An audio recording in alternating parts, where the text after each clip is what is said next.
Leslie you don't know where it's at, it's, I do you know where Falls Collision is?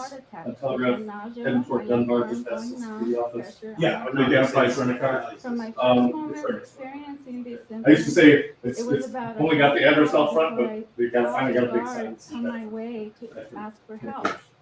Then I had to wait But for yeah, that guard there's to actually a get big a nurse sign to there, that's see right. me so she could tell If you do me. drive, I had to wait until recommend morning. get there a little to bit take early. meds.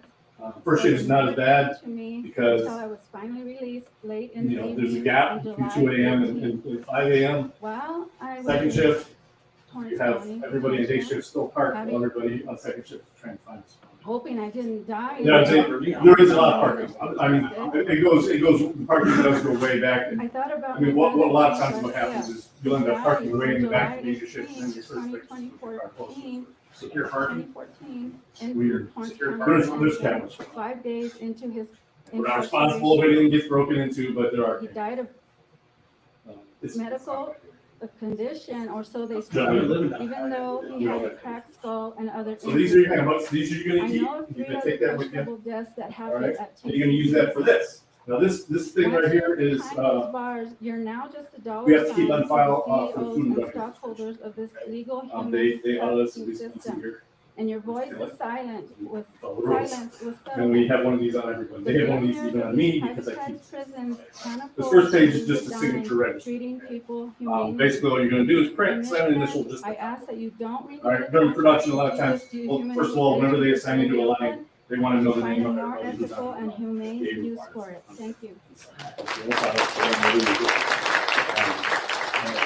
And then just, sometimes you can initial or sign off on production. Good morning, Commissioners. I'm Leonardo. So that's what that the American Civil Liberties I don't- Union. there of used- they used to know Mexico. the I'm agreement, now it's here, just one as are so many of these folks, to urge you not to renew the Next contract. page for is just an immigration acknowledgement at that you this received the facility. handbook. In the past 5 years, Torrance County has Where's become this nationally employee? and Print internationally sign. known Down here as was this a training. site of horrendous I'm gonna give conditions you where this. young people That's from it. all over the world So, come to yeah. suffer and Versus training, I do that. and that has been a horrible Next page, reflection all rules. on Read the all rules, of sign it, print initials. and versus it's training. all because companies like CoreCivic based Then you have out a of few multiple state choice questions. come in and do not care about the well-being of folks. It's not a pass-fail Do not thing. care about the All the answers are in that handbook. or New Mexico. They But you care can- about the $2 million a month. I'll tell you what it is, but I'm gonna Federal explain to you government, why it is. and then they'll disappear once Okay. that money goes away or once the Any regulation questions? is too All bad. right. So I urge you to prioritize. Like I said, any questions at all while you're filling this out, You want please let me in the know. name of New Mexico and Torrance County and this contract. Thank you.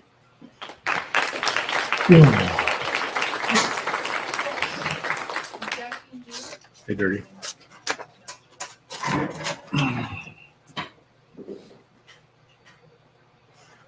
Hello, my name is Jackie Neal, and I'm here today to read a letter from Kelvin, who's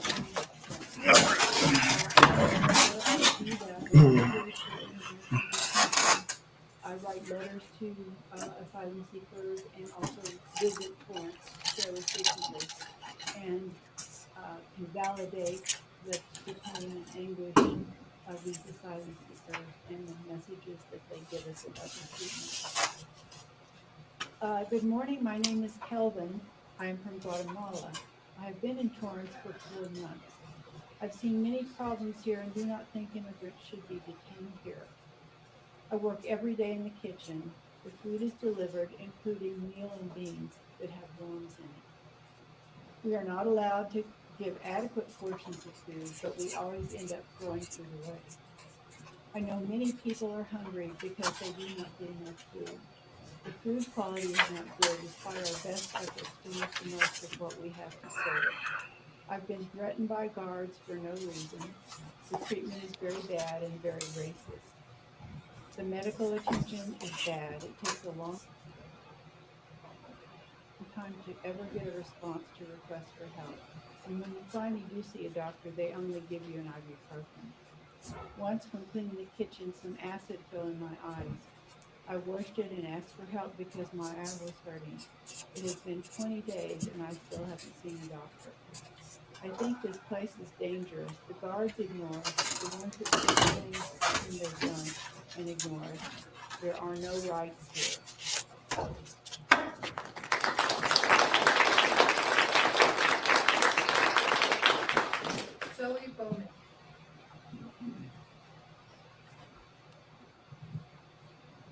Good morning, Chairman and Commissioner. My name is Zoe Bowman, and I'm an attorney with Las Americas Immigrant Advocacy Center. Like my colleagues, I urge you to not elect to renew the contract in May. This past year, I have partnered with a group of law students from the City University of New York who have been providing remote legal consultation and representation for asylum seekers detained at the Torrance County Detention Facility. They're not able to be here today, but I wanted to share a statement from one of these students about what they have learned working almost daily with asylum seekers in Torrance over the past 8 months.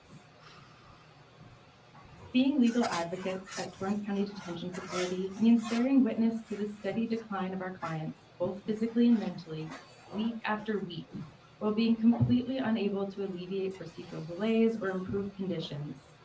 This is because due process does not exist at Torrance. CoreCivic's persistent refusal to provide confidential meeting spaces for asylum seekers continues up to today.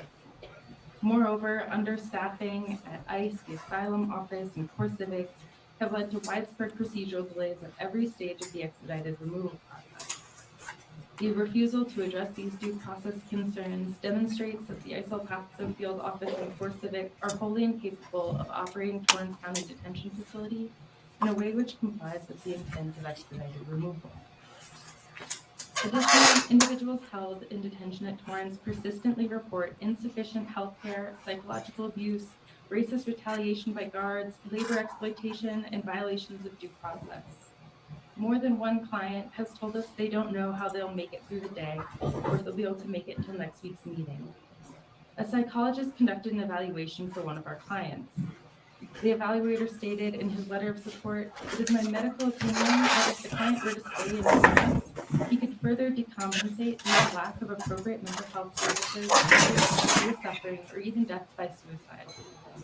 Thank you.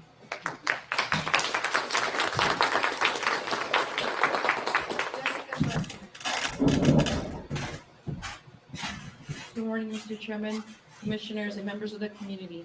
My name is Jessica Martinez, and I am the Policy Director at New Mexico Immigrant Law Center. The following is an anonymous letter from a man currently detained at Torrance. The conditions here in Torrance are terrible. They prefer to throw away food instead of serving a little more on the plate, as if to force us to buy food at the commissary to make more money off of us. The portions are very small. The meat is artificial and all the food is either already spoiled or expired. There are worms in the food. I have extreme pain in my reproductive parts and need surgery. I am given painkillers, but the doctor said that I need surgery. But instead of surgery, immigration tells me what I'm feeling is not an emergency and that they cannot help me. I felt like my insides were going to explode, and I asked for help. Instead of receiving help, I was told to write a request for medical assistance. I am 19 years old and escaped violence in Colombia. I feel like I am being punished for being a migrant. We receive mistreatment by the workers, the nurses, and immigration officials. Torrance should not be allowed to detain immigrants. We are treated very badly. Thank you.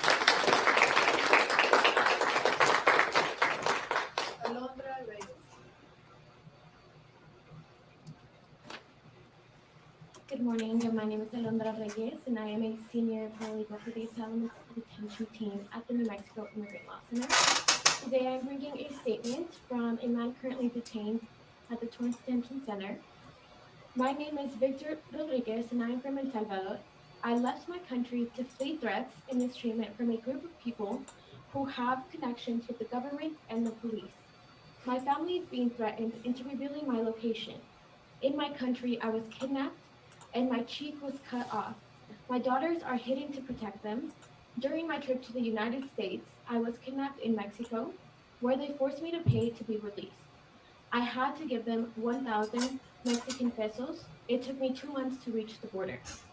I spent 2 days in Border Patrol tents and then went to ICE custody. At the Torrance County Detention Center, we are only allowed to go out in the sun every 4 days for 30 minutes. Our breakfast is always the same, with no fruit and not enough water for everyone. It is very difficult to get toilet paper. We have to beg the officers to provide them to us. The officers verbally insult us and discriminate against us, avoiding any approach. Additionally, Spanish-speaking officers refuse to communicate with us. The medical service we receive is poor. They only give us pills for any discomfort. They do not provide us with Spanish translators, nor do they give us time to talk. The documents they ask us to sign are not translated into Spanish and force us to sign without understanding what we are accepting. We've been working in the kitchen for a week and we still haven't been paid. The cell intercom does not work, leaving us without communication in case of an emergency. The officers lock us in our cells and are gone for many hours. Thank you.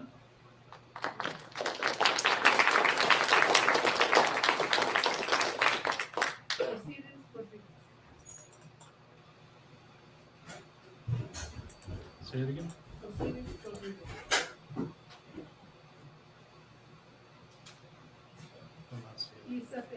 He's in the shitter.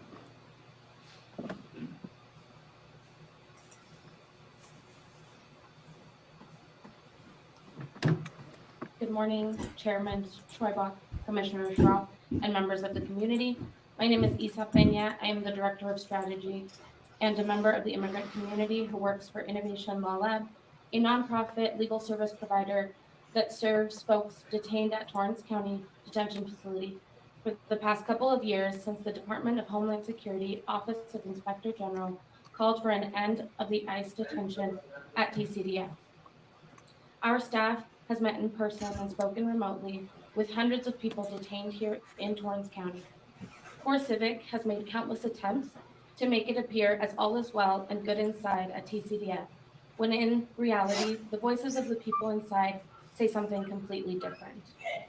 My colleagues speak with people detained at ICE here in Estancia, just 3.2 miles from where we are today, every day.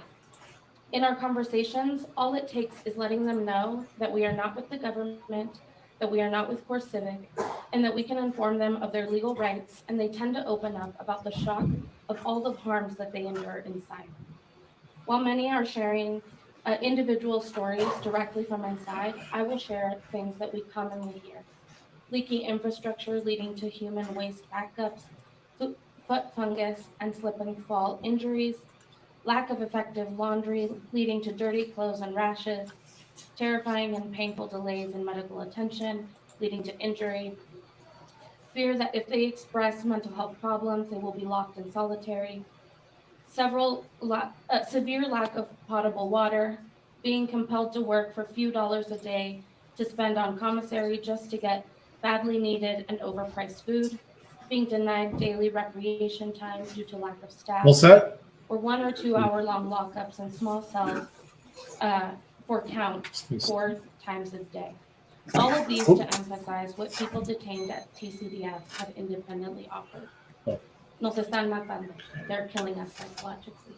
We urge you to end the conflict.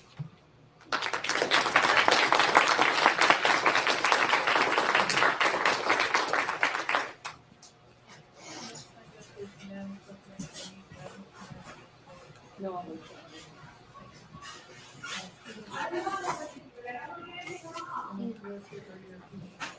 He had to leave for another appointment. Giovanni Sebastian Hernandez.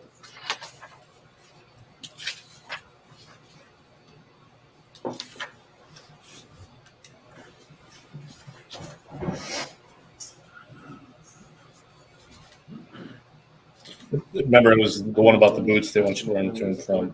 That's without sleeves. It would be like a white beater. It's got to be a short sleeve. Yep. The blue brush question is kind of a trick question. Everybody missed. Yeah, this to say. I missed it the first We're time. both here in the Torrance County Detention Facility. Blue brushes are for the machines, but the conveyor belt itself is considered a food contact Both have surface. wives that are 8 months pregnant, and we are waiting to become fathers for the first time. Both of our wives are separated from us at the border and are anxiously awaiting our release. Good. We have high blood pressure and a lot of stress. We all went through horrible atrocities in our home countries and on the way here. And now we are here in the detention center dealing with daily disrespect, lack of hygiene, and dying. Want to get with me when you have the boots? And, Yeah, I mean, I have. The hygiene situation here is unbelievable. Okay. They give us used underwear. Tomorrow, We have second no shift. idea where it came from or who has already done it. You're gonna be We replacing. get fungus on our food because everything is so. Yep, I'll send everything to you. You'll get it like a reminder email probably later on tonight because I'm gonna set everything up in the system for you. If you have any questions, just shoot me a text, okay? Yep. We do not Right. believe people should. Thank you.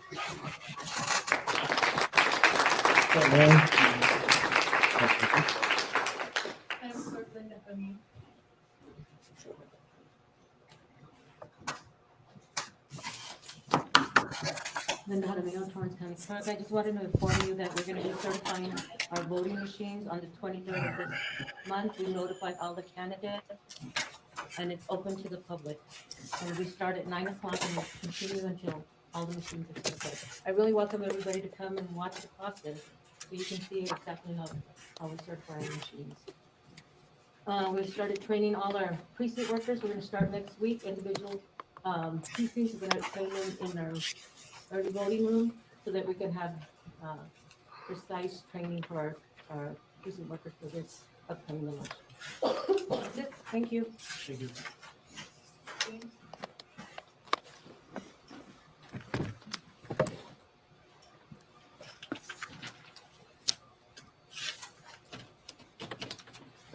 Good morning, Your Majesties. Good morning, fellow subjects. Majesties, I come before you. State your name real quick, please. Oh, I go by Grande Johnson. I come before you today to pray for your help. You see, a few The weeks ago, MSDS sheets some are actually in the not so break chill room. She had ladies these stood up yet. here and tried to tell you that we're using too much water on marijuana crops in the Estancia Valley. I wanted to come up here and argue today that maybe, just maybe, we're not using enough water on marijuana crops in this valley. Now hear me out. The reason I'm able to stand before you today completely stoned out of my mind. You heard me is just because tell of the him videos once. before I came in here Everyone that else was is rolled this. with that dank Estancia Valley sticky icky. Because I'm stoned out of my mind, I'm totally chill. I don't even want to throw hands with the code enforcement guys right now. Before you judge me, just understand the code enforcement guys are not chill. Other than code enforcement, though, Torrance County is a pretty chill place. What And a prison. shift? That's not very chill either.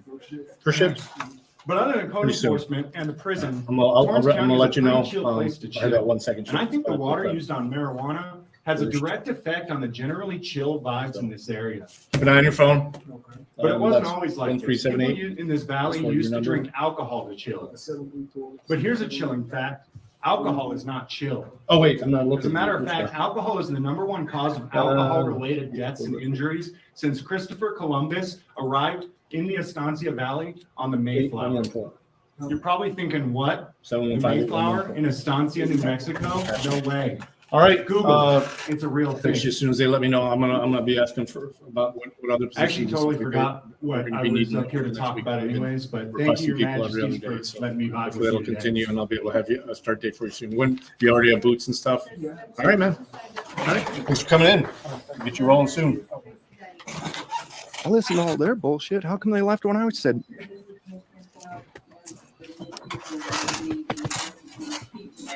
My There name you is go. Tracy Guidance. I'm the CFO and Administrator for the Village of Encina. I address you today with a concern that we have in the village that I will just try to hope doesn't become a concern for the rest of Torrance County in any way. Our municipality began purchasing water for residential usage in 1938 after incorporation. Considered a paying customer, we supply the town of Vaughn with one of the largest, most constant usages of the Vaughn-Durant water system.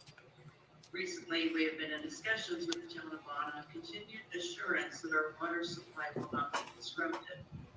Last evening, we hosted the mayor and Mayor Pro Tem of Vaughn in our council meeting.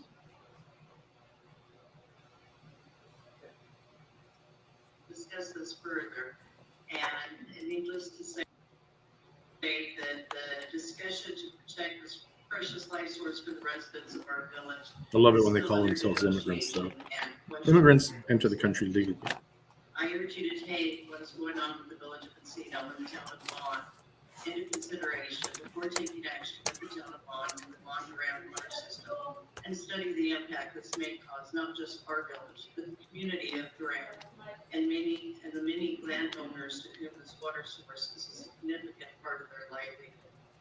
Again, thank you for allowing me this opportunity to speak, and I understand the questions.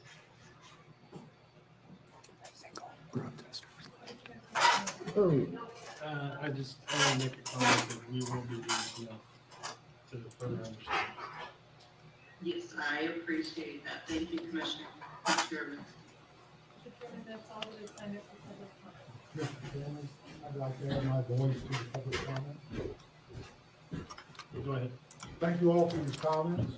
I respect your humanity and honor your passion.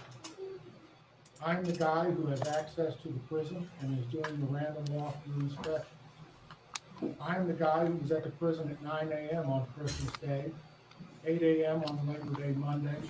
We went to the prison during the 100-degree temperatures last summer and bitter cold days this winter to ensure that the HVAC systems were working and that temperatures in the facility were reasonably comfortable. I'm the guy who walks the prison talking with staff and detainees, checking food service and sanitation. I'm the guy who Ariel Prado called when he was getting reports of no running water in the prison. On that day, I dropped everything and went to the prison to ensure that there was water for drinking and sanitation. And actually, there was no interruption in water service. On that day, I am the guy who made an appointment with the warden and reviewed the records pertaining to allegations of assault on 2 asylum seekers. Our home is where I've talked on more than one occasion to Ian Philibom and Ariel Prado regarding conditions in the prison and the system in place to screen asylum. My laptop just rebooted. I am the guy who has seen men with tattoos denoting gang affiliation and flashing signs of those affiliations as I walk past. I've been into the prison with Ms. Bowman on an ICE tour.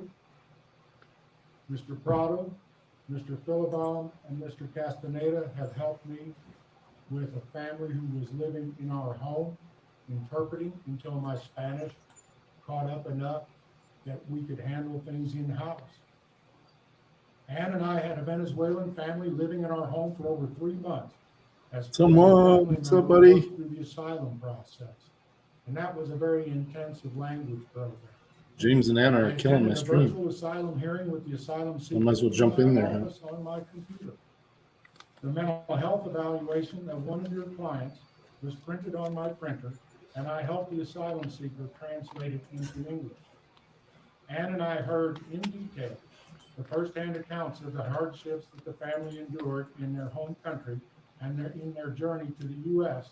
and through the immigration system, including time spent in the El Paso detention center, in which the 5-year-old daughter still had emotional problems because of that. And I've heard their firsthand accounts at length in my home in the evenings as we spoke of the conditions in the Torrance County Detention Facility. The physical conditions in the facility meet the standards set out by DHS. Back to employment. No, speaking, I can help you. The facility is clean, orderly, and reasonably safe. On my last visit, I spoke with men who had been Not from Beckham, no, nothing yet. 14 hours before the time I of just my finished visit. doing some interviews. I'm gonna By be this checking my point, email. My Spanish is laptop just. improving enough to have some good conversation. Yeah, I mean, they'll let me know. Generally, when it's like that, they're gonna make you wait a little bit. We'll see. And All right. frustrated and confused by being detained rather than released into the U.S. Never They are come. being held in a prison without being charged or convicted of a crime in the U.S. Good. They have no reasonable. You entered illegally. That's a crime. When their asylum claim will be heard or how that system will work. This is the inhumanity of the process. You go to the border not checkpoint. the physical conditions in the prison. DHS To seek asylum. You don't go through the are fence. following the law and the policies mandated by Congress. The inhumanity of being held against their will without charge or conviction is a problem of federal policy, not. I said entered illegally. I didn't say they were illegally. They're illegal. Even though they I are. add my voice to yours in protest, not against Core Civic or the physical conditions at the facility, but rather where the blame for the faults. Come on, the white man's not wrong. The Congress of the United States. I urge you all to use your humanity and passion to pressure Congress to pass the bipartisan Senate bill negotiated by Senators Langford, Yes. Gillibrand, and Murphy. Detaining some asylum seekers for further vetting is, in my opinion, based on my firsthand knowledge, necessary to national security. Fully funding and staffing the immigration system is the humane course of action so that asylum seekers can have a speedy and fair hearing of their claims and will know where their future lies. Do you believe these people here This is have not told open for. lies?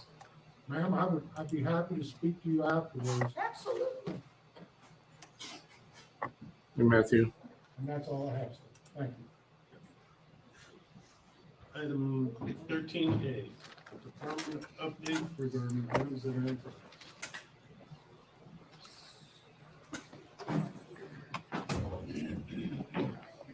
Hey, they had to listen to your bullshit. Stay and listen to theirs. Emergency Manager. I just want to provide some updates with items that Emergency Management is currently working on. We spoke a little bit about the local emergency planning committee a few minutes ago. One of my updates was that we're going to request you to approve bylaws, so we got that taken care of. That will be submitted to the State Emergency Response Commission for approval. Hey, Matthew. And we do have an executive committee that has been elected, and their information has been submitted to the State What's going on Emergency here, Response right? Commission Stop as logging well in. for approval. They meet quarterly, so we'll receive that information once they have their next meeting to approve those members. Get The rid of that executive stupid, committee consists of Chair Stephen Garrett, Vice Chair Todd Brigowski. We know where they're going. We're gonna go troll them. Cheryl Allen, Information Coordinator Tracy Master, and the Emergency Manager is also required to be part of the executive committee. We are meeting the fourth Tuesday of every month at 9 a.m. in the community chambers here. Our community wildfire protection plan is currently in progress. That's awesome, man. We have had 2 core team meetings. Our third one, I had put on here that we expected it to be in April, but I think it will actually be in May.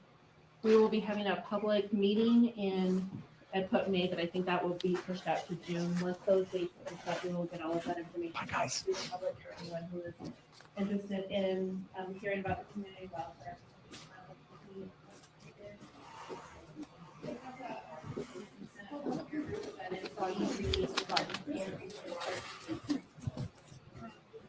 Good job, everybody. It was a team effort. It was a team effort.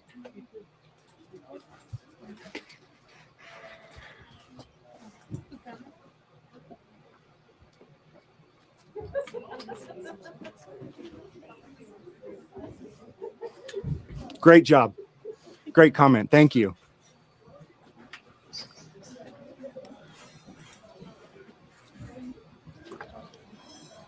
Good job, sir. Thank you. Excellent comment. Thank you.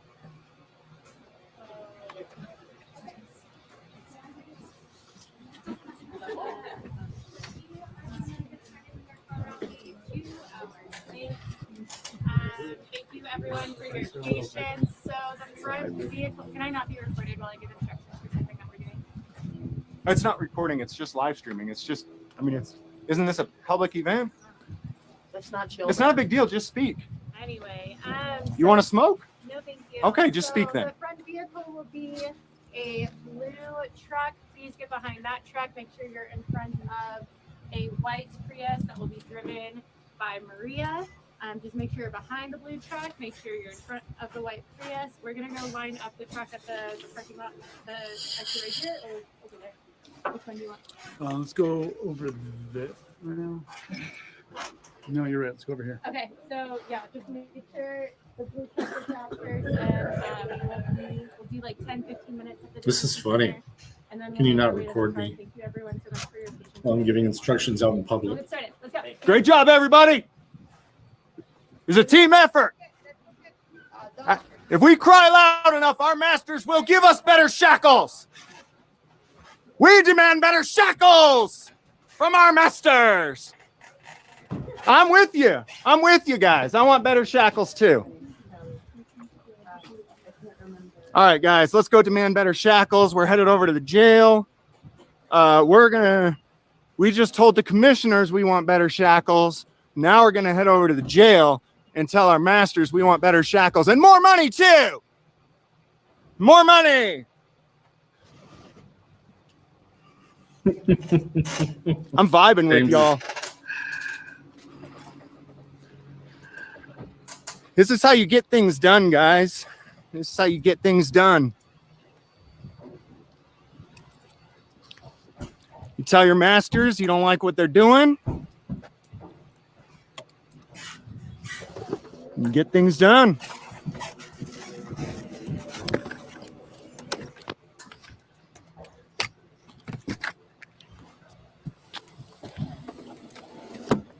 I'm with you guys.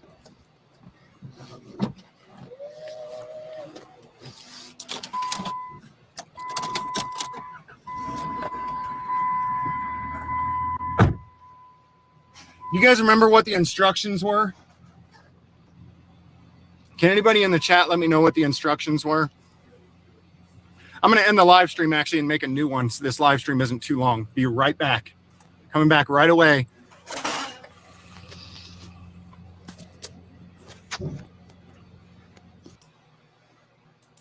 Oh, what timing. Anna just stepped out of her car at the same time.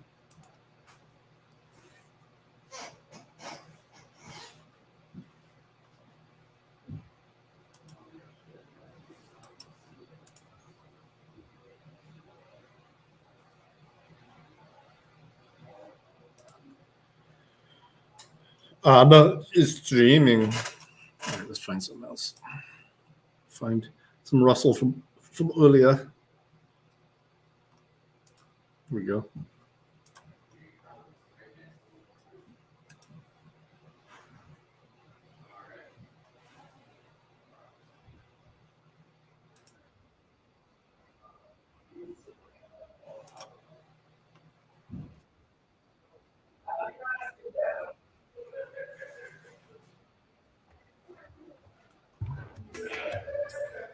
Hello there, you awakening wonders. Thank you so much for joining us today for Stay Free with Russell Brand.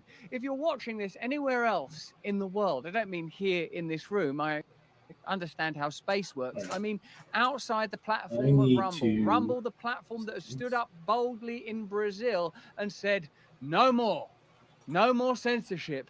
You will speak Portuguese freely in Brazil. You will say whatever you want to. And have you not noticed that once again, the situation in Brazil is demonstration that the language of liberalism is used to legitimize yet more authoritarianism and yet more censorship? Let me know if you have noticed that extraordinary phenomena, for we will be talking about Brazil and censorship and Elon Musk's position as the potential, not sole, but a significant opponent of this censorship in Brazil, and what we have to do, what all of us have to do collectively, for the Messiah will not be a human Messiah. That much we surely know. It won't be. No one's coming to save us in human form, I don't think. Let me know what you lot think on that. So we're talking about Musk censorship. We're going to be talking a lot about some of the things I've missed, because did you know, do I look brown? Because I've been away quite a lot. So I'm hoping that I look at least well. I mean, I'm essentially looking to the Rumble chat now for some form of compliment. If you want to support our content, you can join us, become an awakened wonder on Locals, which is where we've got our home. You get an additional video every single week. We're talking about Project Paperclip this week, which, as I understand it, and I've not researched this yet, it's where at the end of the Second World War, a whole bunch of scientists were imported from a little old country called Germany to do some research for NASA and the like. So let me know if you want to get an additional video. In fact, here's all of the content we'll be doing on Locals this week. We've got Roseanne Barr. You'll be able to join us tomorrow for our conversation with Roseanne live. Put your questions to Roseanne. Sending you all a lot of love. Operation Paperclip. Did I call it the right thing? Did I say the right thing? So listen, it's been a really interesting and peculiar time since we've been away on this break. I hope you've enjoyed some of our conversations with Dr. Ladapo. Yeah, Ladapo. And the Steve Bannon chat. That was pretty fantastic. I look bronzed. Thank you very much. I've not been on sunbeds. I've been in Florida, baby. I've been in DeSantis land. I've been in that sweet land of freedom and free speech that you call Florida, and it's been absolutely fantastic. Thanks for the compliments, did it? I appreciate it. Operation Paper Hat, says Frank Dick. Don't be childish. It's been an extraordinary time. Even cosmic events and celestial orchestrations have informed us that this is a magical time. And current President of the United States of America, Joe Biden, has advice for all of us facing a topsy-turvy world where day will become night and night will become day. Folks, enjoy the eclipse, but play it safe. Don't be silly. Silly in an eclipse. Don't be silly about it. When the moon crosses the sun, remain just calm. I've seen people actually, like, do you see how everyone's trying to hijack that eclipse and sort of go, this eclipse will cause more, get vaccinated from that eclipse. Like, everyone's trying to say that it's somehow connected to their single issue. But if one person has utilized that eclipse for marketing, it's your friend, and I know many of you hope, the next president of the United States of America. Yes.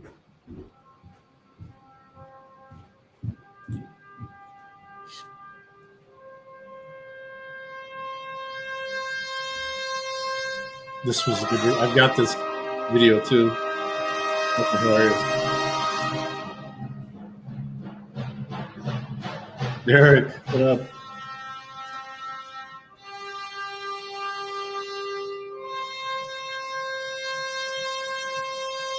In the chat, Jarden68 goes, the eclipse gave me fibrous white blood clots. It's pretty funny. I tell you, already you could see, like, say what you like about Trump. The guy knows how to meme.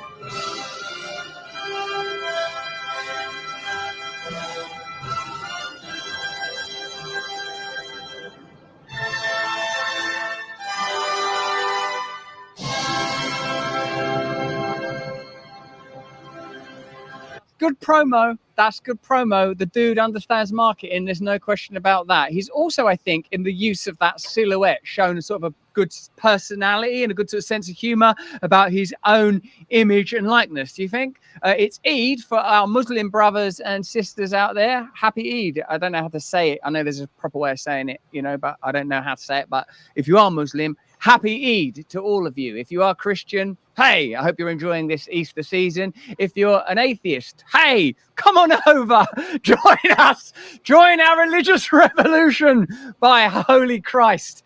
Hey, you know, Paxlovid, it was always a stupid name, and now we know it was absolutely bloody pointless. It doesn't even do anything. It's made up. They just did that because they were angry about ivermectin, didn't they? They were like, look, no, ivermectin, you can't, no, just introduce a drug. We've got to have some of that money. Apparently, you'd have been better off having a simple cup of tea, and that is why no one in England got COVID ever.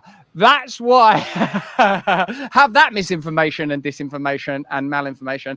That's a little old thing we used to have on this planet called a joke, where you used to be able to muck about and have a laugh before centralized authoritarian forces vampirically sucked the joy out of every aspect of our life, locking us in an unwinnable culture war so we would all hate each other and not be able to rise up together and oppose this kind of peculiar fascism that has emerged. But there are some people we can rely on. There are some people we can rely on to confront this stuff. Among them, your friend and mine, Tucker Carlson, in an extraordinary position of kicking off Kid Rock's tour. Like, Kid Rock, I feel like, is an old school, like Billy Idol style performer. Like, I've not met Kid Rock before, but I feel like, you know, there are some people you feel like it might be hard to get on a relaxed, normal, all right, mate, how's it going, Kid Rock? Like, I feel like he's always quite intense. I don't know, because I don't know him, but Tucker Carlson's gone out there and introed him on tour. Remember, if you're watching us on YouTube or anywhere else, YouTube's not a person, although corporations, didn't they say that they've got the same rights as people? I don't know how it works. Hey, if YouTube was a person, what kind of person would they be? We did a thing earlier, didn't we? Like a little poll to see which platforms you trust. We'll show you the results of that in a little while. Remember, later we're going to be talking about Elon and Brazil. We've got a whole bunch of fantastic topics and subjects to discuss with you on Rumble, the one platform that will stand up and not even stream in Brazil because of Brazil's lack of respect for free speech. They're already out of France because France wanted to ban Russia today. What worries me is those are both likely World Cup winner countries. So you could have, France win a lot of World Cups. Brazil, they win a lot of World Cups. You won't care because you're likely an American of some description, aren't you? But we care about stuff like that. And we care about freedom, and so does Tucker. But he also is introducing Kid Rock. Let me see this. I've not watched this yet.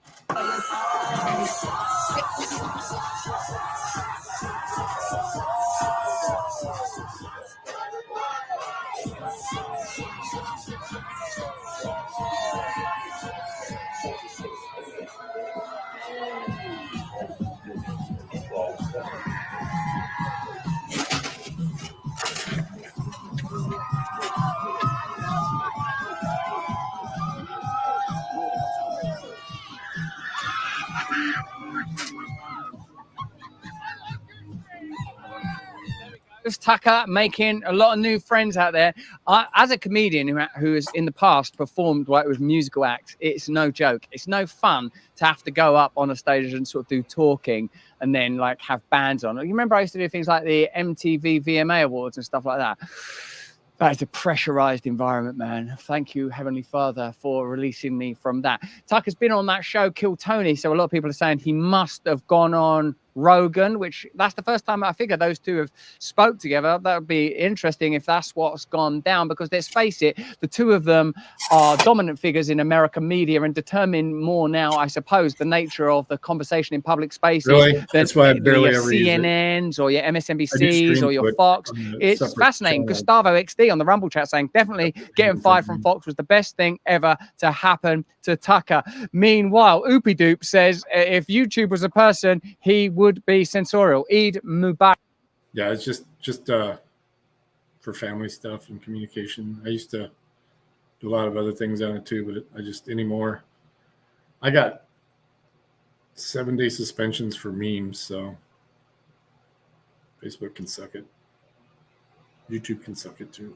Eric, thanks, man. Thanks for giving me that phrase. I live with a strike all the time. Okay, let's have a look at Tucker on Kill Tony. Patterson and Tucker Carlson high-fiving. This is crazy. My grandma hates you, nigga.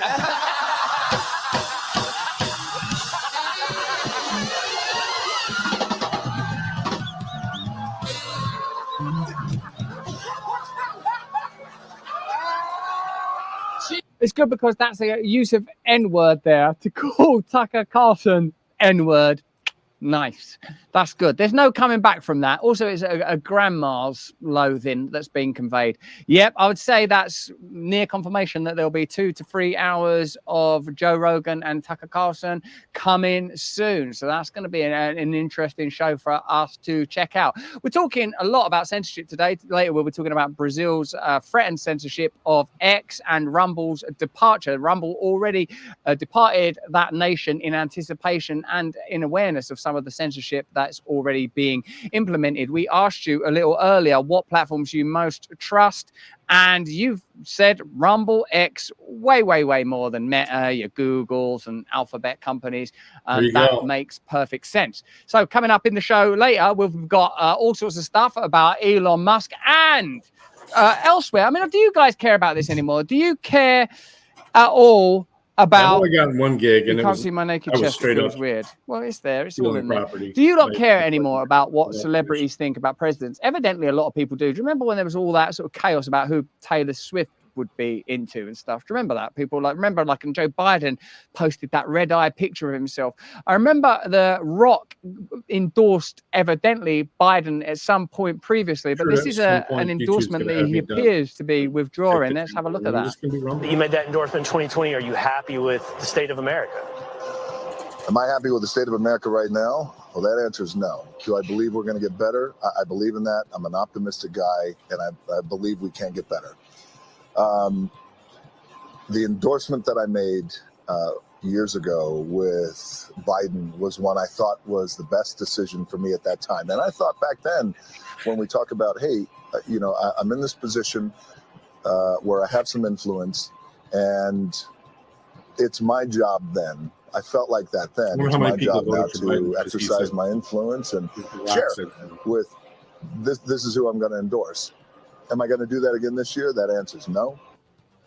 There you go. That's interesting. Is it a lot of you saying that you don't care about that? And I suppose, look, I've been on a journey of celebrity myself, where I was on that carousel and immersed in that world already. Today I've mentioned the VMAs, and sometimes like maybe I'll see a bit of SNL and think, wow, I hosted that, or I'll see Rolling Stone and think, wow, I was on the cover of that. And now I am what do you say, apostate of that world. It's a sickly, seductive, dark world, as is being experienced now, because barely a day goes by when you don't hear yet more, even rumors. And obviously I've been the subject of scurrilous, untrue rumors myself, so I'm pretty cautious about repeating them. But by God, it seems like a dark world, doesn't it, Hollywood? Let's see. This is an interesting story. And let me know what you think about this in the chat, right? Because Trump has told billionaires he'll keep taxes low, okay? And that's, I guess, if you're at a fundraiser, these are the kind of things people say. Now, how's this being covered by MSNBC and CNN and all that kind of stuff? How are they covering that? Are they attacking Trump for that?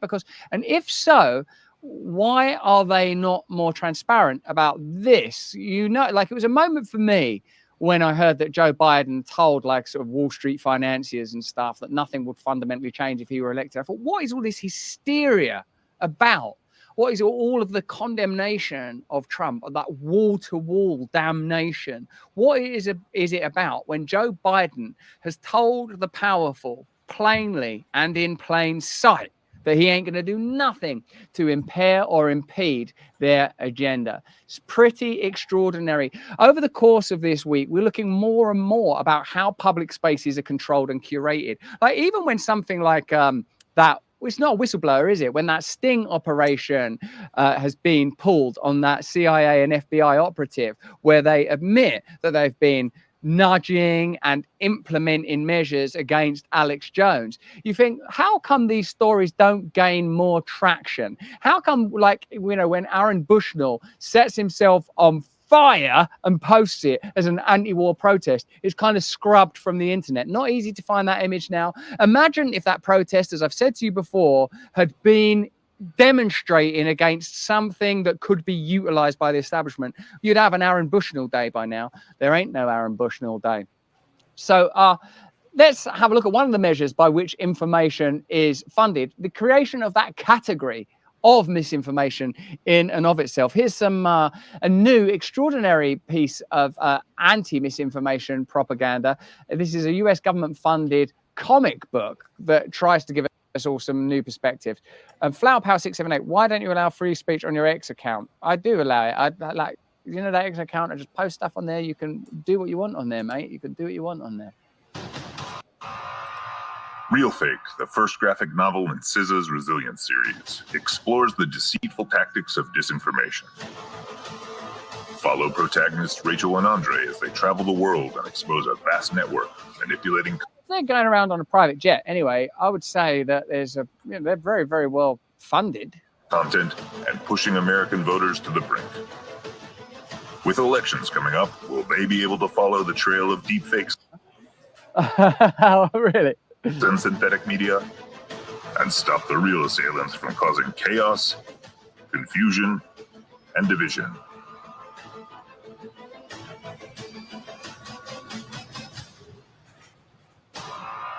Well, it's a government organization. Look at the badge of the people that sort of is making it.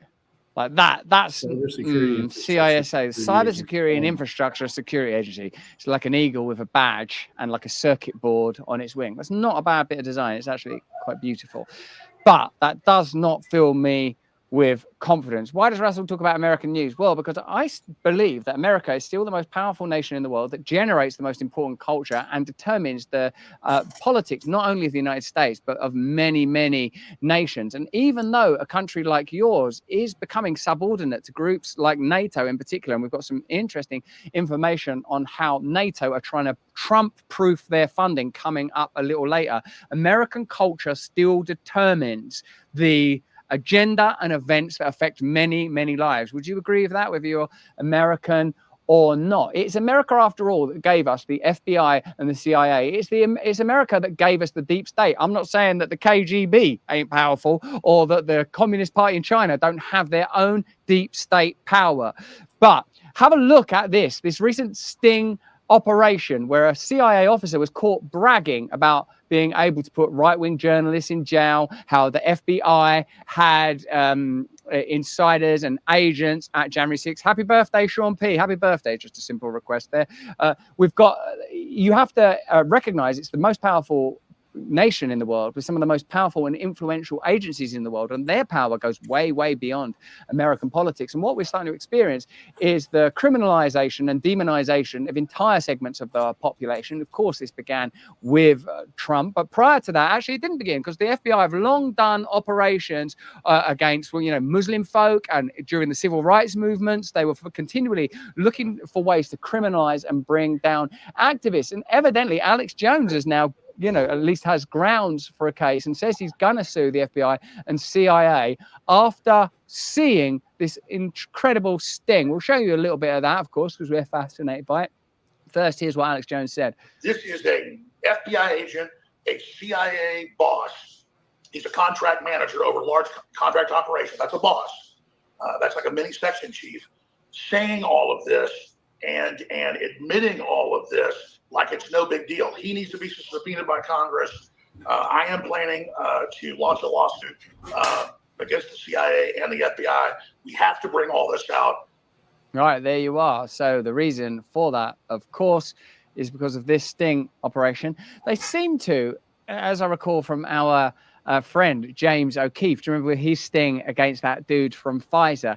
Often it seems to take the form of a same-sex date. And I don't know all the details, but this seems to be a same-sex date sting also. It's pretty interesting. Here's a CIA officer, or at least a CIA official, bragging about being able to put right-wing journalists in jail. Potentially, the FBI were present on January 6th, and that they've been specifically targeting Alex Jones. Let's have a look. As long as the Bureau is able to progress far enough to be able to put pro-lifers in jail whenever they want. Yeah. If you're on a date and you're looking at your phone like that, that date ain't going anywhere, Gavin. So not only loose lips sink ships when it comes to chatting about CIA secrets, when you're on a date, eye contact, ask questions. Oh, what do you do? Oh, that's interesting. That kind of thing. That's on the agenda. You can kind of put anyone in jail if you know what to do. How? You set them up. Set them up. Set them up. You create the situation to where they have no choice but to act on their impulse. And once they act on that impulse, Like he's sort of like Oliver Hardy, mad boy. You set them up. You can put them in a situation where they're unable but to act on their impulses. And in a minute, when he does crossing the line, he demonstrates the line that can be crossed as a sort of some sort of little camp fish swimming across a shoreline. it's a fine line. Does the Bureau practice entrapment? Fine line. A lot. We get really close. Not officially. No. We get as close as we can. We get as close as we can to it without doing it. So they can entrap some of these pro-lifers into doing things that they don't. Depending, yeah. We call it a nudge. A nudge. A nudge. Just a nudge. Sometimes you just gotta give them a quick little, just to see what happens, right? And how does that happen? You put a post out there, or you. Sweetest CIA official I've ever. You just set them up. You play little games with their minds and with their emotions. You have someone fake profile say something that triggers, that we know is going to trigger them, right? Like we already know your history. If we're to that point, we already know everything about it. So we're like, oh, this will piss them off. Oh. Sometimes you light the fuse and just wait for it to follow, right? Like a rally, so when a rally happens. A journalist who's doing great work there at Sound Investigations is overplaying the part of their, oh, tell me more, did they get very far? Do-do, do-do, do-do, do-do. Is that sometimes the bureau behind it? Yeah, sometimes. Nothing like putting on a fake social media thing to like really get people mad. Mm-hmm. Post fake news. Sometimes it's Mad, isn't it? We've just seen that the government are spending money creating comic books to warn us of the problems of fake news and misinformation, while a deep state CIA official admits that they create fake posts themselves. So the government are preventing other people, institutions, and organizations doing what they do. So there is no morality, there are no values, there is simple utility. If something is useful to them, they'll do it, but you are not allowed to do it. fake. It's embellished a little bit. Who would be like a big influencer that you're after? You're like I don't know, I don't even know these names, like a Fox News person or like a Tucker Carlson or like. Oh, I'm sure he's right. You always want the biggest and loudest. Like that, what was his name? The one that said the Sandy Hook didn't happen. Alex Jones. Yeah, so we were after him. You are? Are you still after him? Why? Because he's broke. He got found guilty. And had more evidence that what the establishment engage in is lawfare, where they engage in legal complexity, opponents or dissidents, in order to drain their resources, whether that's Donald Trump or Alex Jones or ad infinitum. Any truly dissident or dissenting voice may face a series of measures to bring them down. But the common problem is dissent and the ability to convey information to you that may make you less obedient and more compliant. Let me know in the chat whether or not you think Alex Jones has got a case against the CIA. Why or N? And we are going to have to leave YouTube right now because we're going to be talking about Elon on Brazil. We're going to be talking a lot about the Ukraine war. We're going to be talking about NATO Trump-proofing their funding. Before I leave you guys on YouTube, I want to endorse NMNs. This is a potential therapy for age-related diseases, and ultimately age is going to affect us all. Cardiovascular disease, neurodegenerative disorders, diabetes. Big Pharma want to monopolize charging thousands of dollars in some cases and taking away your rights to non-pharmaceutical alternatives. You know what the FDA are like. They are, well, I would say due to their funding models and due to recent events, whether it's the opioid crisis or the coronavirus period, not worthy of our trust. Transitioning NMN to a drug could inflate costs and prescription fees up to, and this is ridiculous, $30,000. It will make it completely unattainable without insurance. Black Forest partnered with Natural Product Association and are fighting against the FDA and their stance on MNN. This amazing Black Forest supplement could become the first anti-aging FDA-approved drug where you would need prescription to buy it. It's going to cost you a bunch. So fight against Big Pharma and FDA corruption, as well as fight in time itself. War against time. Buy this NMN, and if you use this code that we've got, they'll know that their adverts with us are working. So please do go to blackforestsupplements.com/Russell. You'll get 25% off, by the way, and you know, they'll know that our ads work, which is good for our business. Excuse me. Hold on a minute. Did I just Benjamin Button myself right back into adolescence? I think I did. So, hey, we're leaving you, if you're watching us on YouTube now. Get over onto Rumble. We're going to be talking about Elon and Brazil. We're going to talk a lot more about the censorship war. We've got so much to discuss with you. You might want to become an Awaken Wonder, so you can join us live for our conversation with Roseanne Barr tomorrow. But more importantly, you will be part of a movement that opposes corruption across the world, that believes in your individual sovereignty, freedom, and ability to self-determine while building communities of joy and wonder together. Whether you are religious, not religious, we believe in the glory for all of you. See you in a few seconds. Click the link in the description. Come on over to Run the Brawl. My nose is not broken, Kenzie. What's wrong with you? Okay, guys. So should we finish off the I think we've covered that the Alex Jones thing. This is fascinating about the events in the Ukraine war. This is a comparable story in some ways about how democracy and freedom are hedged. For example, NATO are Trump-proofing Ukraine aid. So that's, in a sense, a subversion of democracy and a subordination of national sovereignty in order to ensure ongoing perpetuation, forgive the tautology, of an unpopular war. And people that happen to be anti-Trump will think, well, that's a great thing, simply because they are anti-Trump. And God knows there's a lot of anti-Trump messaging out there, coaching people to distrust Donald Trump. And, you know where I stand on this. I'm not sure that we should be working within those models at all. I believe in decentralization and the empowerment of your community. I think it's the only way for us to get over some of the tensions that are defining the world right now. But the people that are supportive of NATO's ability to Trump-proof Ukraine aid are short-termist in their thinking, because you may not agree with them next time. Before this, let's have a look at our former Prime Minister David Cameron admitting publicly that the Ukraine-Russia conflict, in spite of the hundreds of thousands of lives lost and in spite of its devastation, evident corruption and media deception and deceit, is good value for money. Look at the way that they see the world in economic terms, not in human terms. And let me know if you think that's kind of Luciferian in some way, to even place a monetary value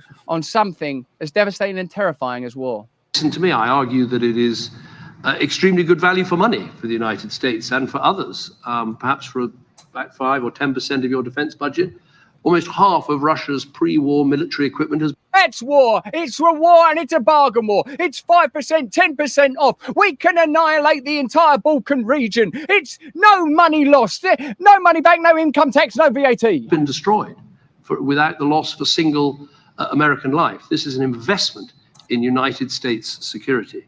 How does that tally with the ongoing rhetoric up till now about this is humanitarian war, that we have a duty to support Ukraine and Ukraine are being attacked in an unprovoked war? It's extraordinary, the lack of morality. Suddenly and occasionally you will witness symptoms of a deeper truth. You will see that these geopolitical conflicts are the observable signs of advancing globalism and an attempt, in many people's view, to create a one world government, which you can oppose by becoming an Awaken Wonder. Have you seen this thing? This is our item of the week this week. I've not worn this one yet, but have I worn it? I think I've had a little go on it. Have a look at this thing. And can you guys see it? This week, there's 25% off this glorious item. Let me know if you fancy it. Now, check this out. NATO, to ensure that even in the event of a Trump victory, they will be able to continue to wage war, a proxy war, in fact, between Ukraine and Russia by protecting their aid. This is an extraordinary story and a great indicator of how the politics of your nation and the world at large play out now. In the event that you might vote for a president or any politician that is anti-war or anti-globalism more broadly, I would argue, the globalist machine will find a means to ensure that its agenda can still be pursued. And I would say that this is, aside from the bureaucratic language and legalese and the peculiar normalization of a warlike geopolitical agenda, this is evidence of that. Have a look.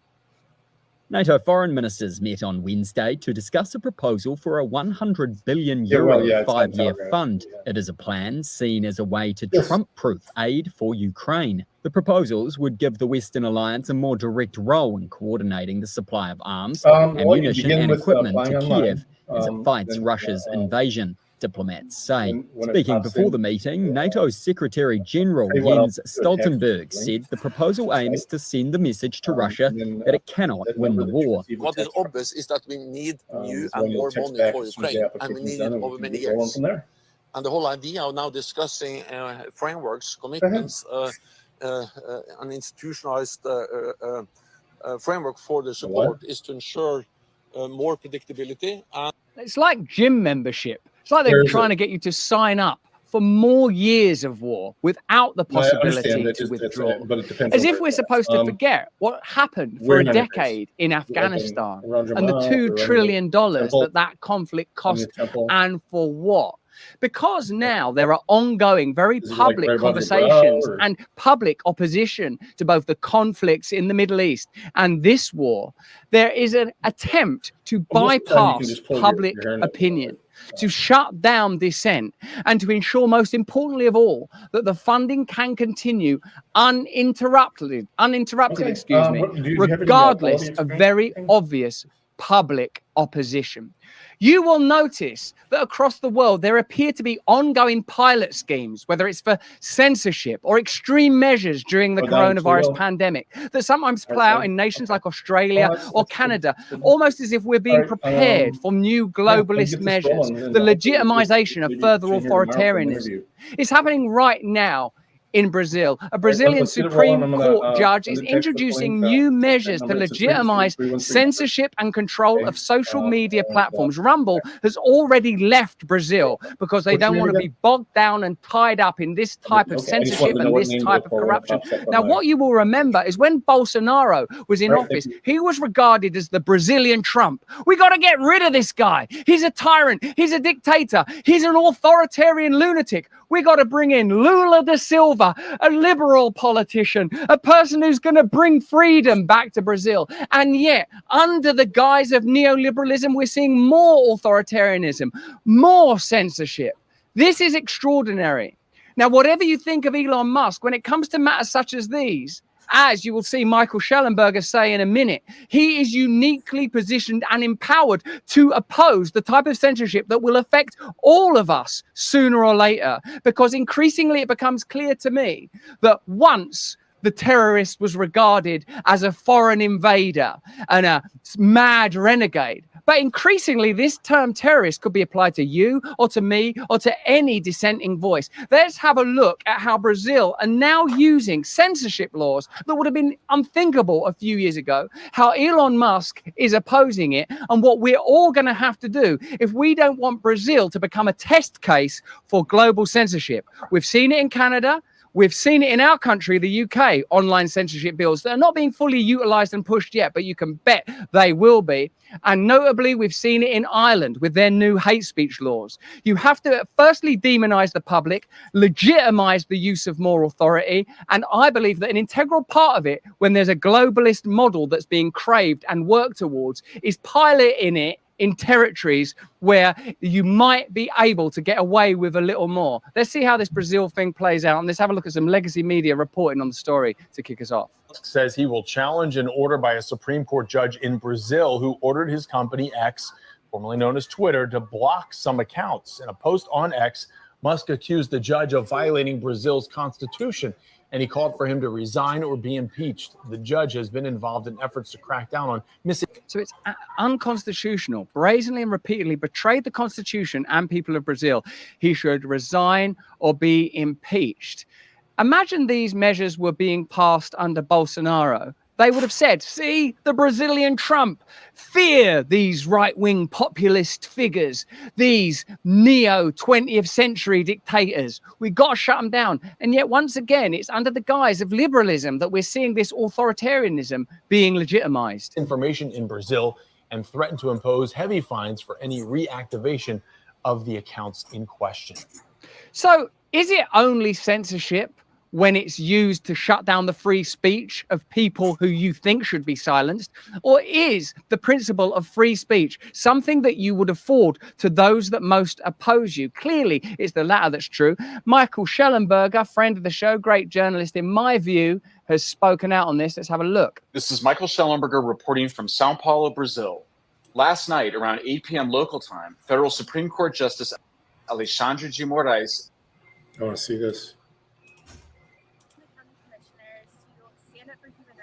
For immigrant rights, there's something better that we They're not immigrants. county besides inflicting harm, creating economies of harm. You don't need to make $1 off people's suffering. Is there anything that I missed that you feel important? Thank you. Sorry, I'm like trying for this. No.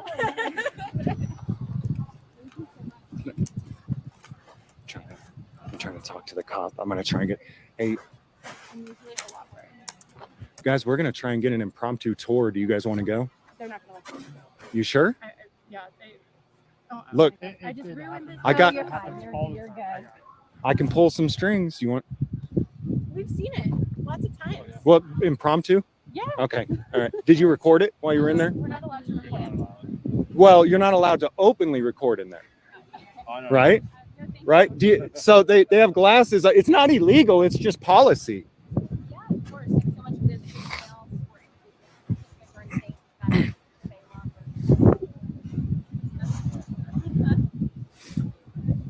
stay These people love to stay within the lines that government tells them to stay within, and that's why nothing will ever get done. They stay within the lines their masters tell them to stay within, like good little bitches. You recommend something as simple as discreetly recording your criminal government, and they just no. Recording your criminal government without them knowing, and they just, oh my God, who would ever?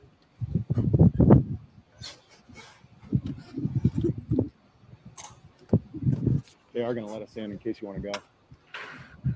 We have time. You already? Time. Oh, okay.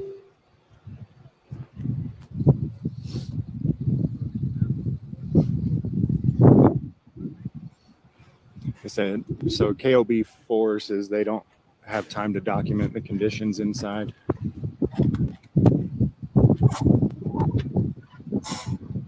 Yes. I'm sorry, did I misquote? I didn't mean to be. Okay. I get it, man. Time constraints keep me from doing a lot of stuff. I wasn't trying to. There goes the sheriff, David Frazee.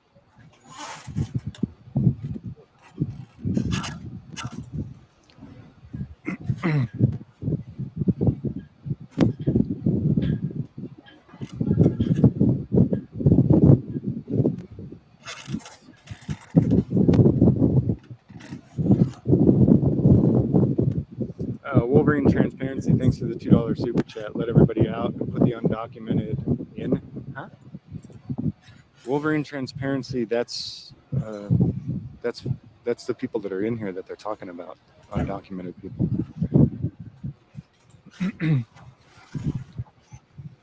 Dignity, not detention.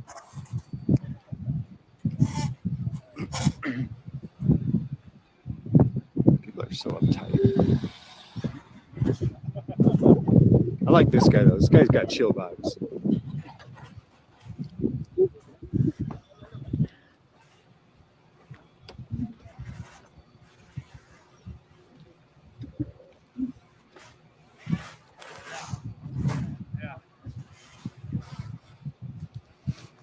I forgot to wear my cashmere sweater to this event.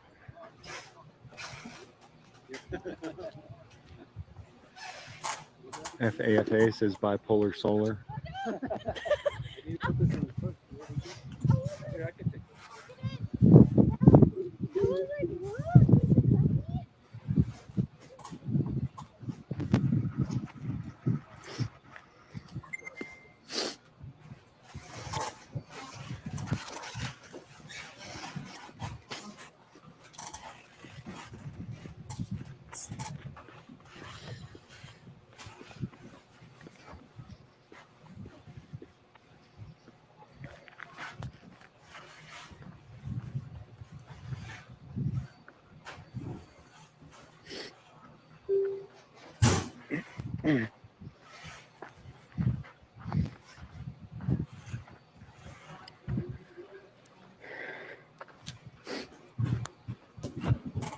Hello, ma'am.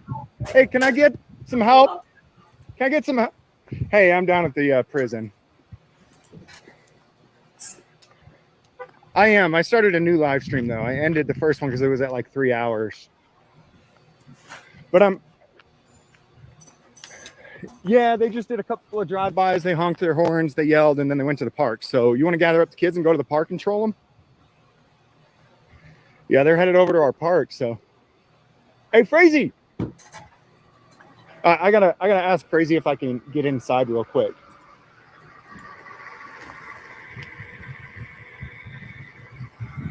I think he's on the phone. I don't want to interrupt him. I just want to ask him. We're not going to ask one of these guys.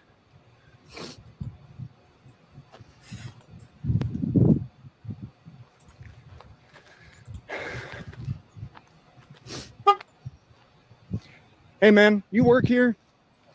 Is there like a supervisor that you could ask to come talk to me? Tell him it's James Freeman. I just got a couple quick questions. And it's just James Freeman. Tell him. Nobody else even with me. So. I could tell them, but they're Okay. What are they busy doing? I see the guy on the roof. Can he come talk? Just quick questions.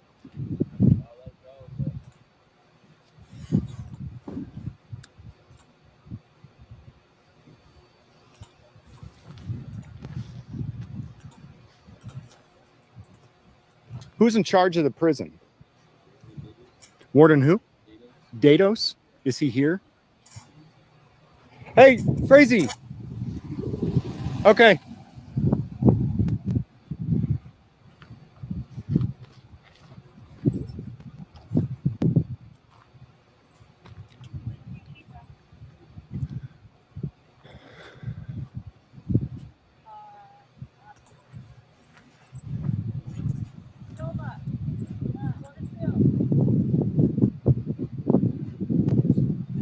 Uh-oh. What do we got, a riot inside? Uh-oh. Uh-oh. We got a prison riot. Welcome to the Fake News Network.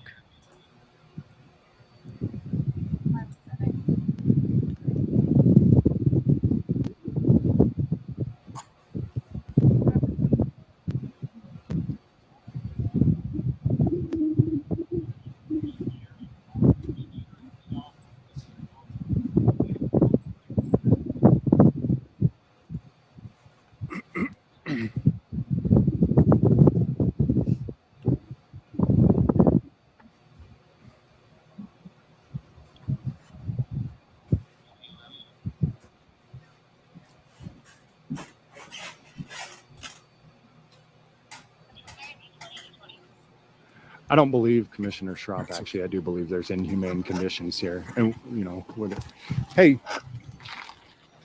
do you think you could ask them if I could get an impromptu tour of the prison? I will ask you. 'Cause I'm And thanks. And just tell them, hey, you know, just prove right now that everything they're saying is a lie. Thank you.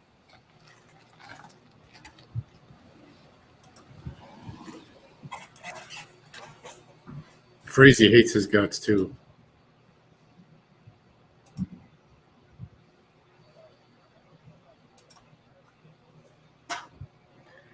If he's able to do this, that would be cool. I don't think that those people are lying, though. I really don't. I'm gonna bring up the but link. I mean, the only way to know is to look at it. Actually look. See. Can't just take anybody's word for anything.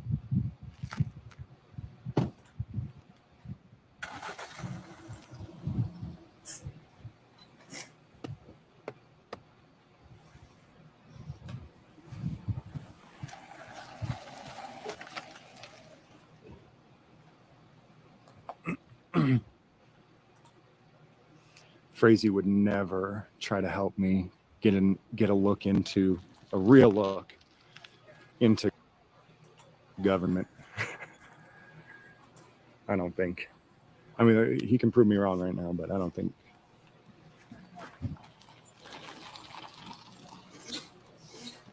Is that illegal tint? Yeah, it is.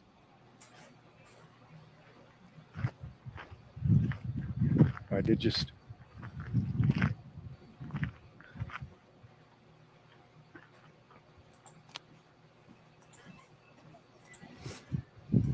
Hey, I just think that light is transparency is the best. You know, if all these people are telling the truth, then, you know, whatever. But if they're not, if they're lying, then why don't you let us in and show us right now that these people all just lied? I think a failure to do so just kind of proves that what they're saying is probably true. I don't know, though. I don't know. What do you guys think?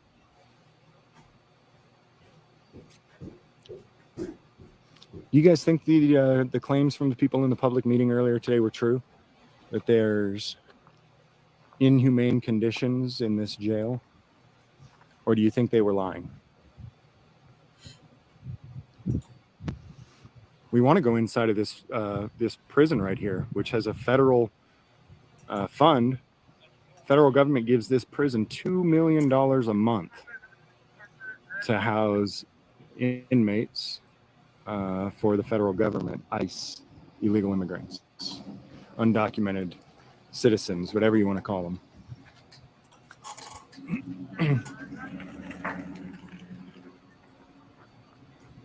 And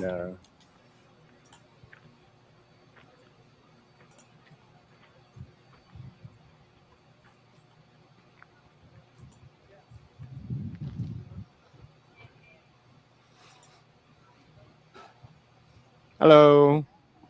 Good. Are you the warden? Oh, okay. I'm trying to get an impromptu tour of the jail, prison, live right now. Okay, that is not possible. We would have to submit a request to ICE for a 24-hour prior approval for a visit. Okay. I think that would defeat the purpose. I think we can do that, but I think there was a lot of people that made a lot of claims today. Correct. And claims are just claims, right? I mean, who knows who's lying and who's telling the truth? I think the coolest thing, the best thing to do for transparency would be to just walk me through there right now. I can't allow that and I can't approve that. It would have to be approved through ICE. I have an ICE officer here today. Okay. I can definitely contact her. And Just one ICE officer? Because it'd have to go to her. Oh my. Higher ups too, right? She's the highest at this level. She's the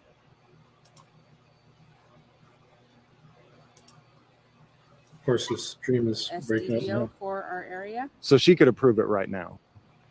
I can't answer that for her. Okay. But I can definitely ask her. Yeah. Let her know it's James Freeman. I didn't even bring a gun today. I know you, James. but I mean, yeah. I'll get back with you. I mean, I do think it would be good because here's the thing: a lot of my viewers think that everybody lied, but we don't know for sure unless we see it with our own eyes. So, but a failure to show us would kind of be like, maybe there's something to hide. Thank you, ma'am.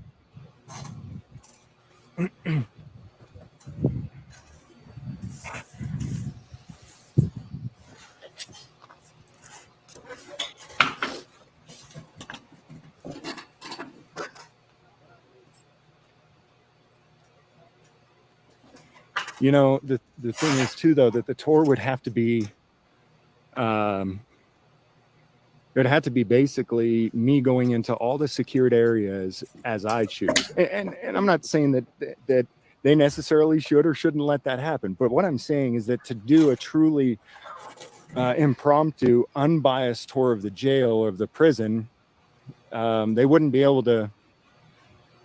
I mean, I would have to go where I want to go. You wouldn't be able to say, oh, wait, you can check out this wing right here, but whoa, you can't go over there. And I'm not saying that that's a reasonable request. I'm not saying any, but that is the only way that we could really know impromptu what's really going on.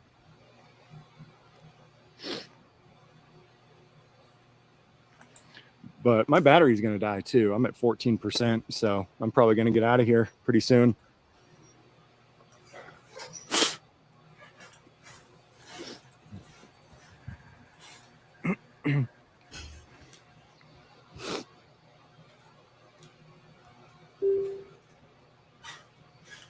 Feds can do whatever they want. Yes, they can.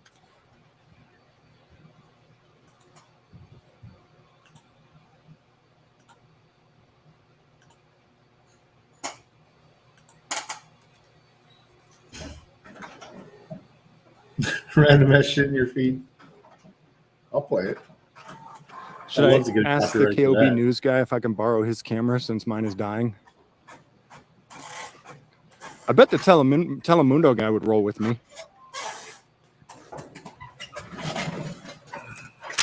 Let's try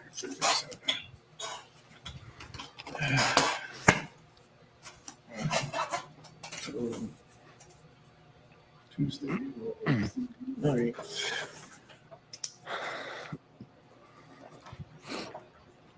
I don't even have a gun on me today. For real, I really don't. At least not on my person. Hey. You're going to the park? Okay. I was trying to get him to let me in, but I'm probably going to head over there too. My battery's dying, so. No, it's cool. I was trying to get an impromptu tour, you know? I think the ice lady's going to let me in about 15 minutes. All right, later. Hey, my camera's dying. Can I borrow yours? All right.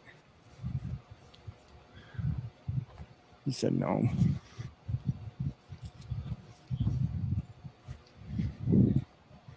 Dude's got butthurt vibes. They're not really gonna let me in. They're gonna do 24 hours from now.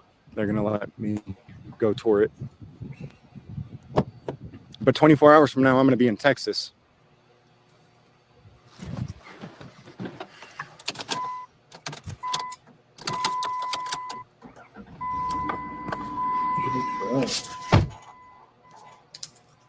All right, we'll go over to, we'll stay live until the phone dies. Well, I don't even know about that.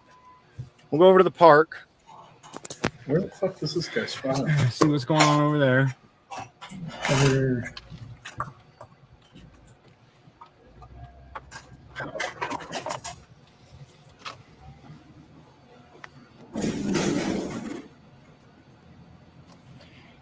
In this vehicle that's been unregistered for 3 years. Just kidding. It's not a vehicle. It's my personal conveyance, yo. Traveling, bro, not driving. Traveling, not driving. For real, the registration expired on this van 3 years ago. This is the old cop watch van. Dude, look how dirty it is.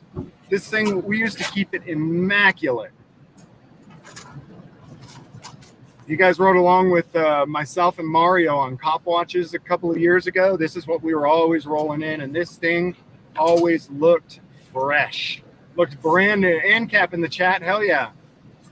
Single day when I would go into town, I would wash the car as soon as I got into town, and then I would pick up the other guys. Every single day. Wash, vacuum, clean all the windows. Now, look at that thick layer of dirt. The shenanigan wagon. Oh yeah, the thing was always wiped down, cleaned, armor-alled, tires shined up.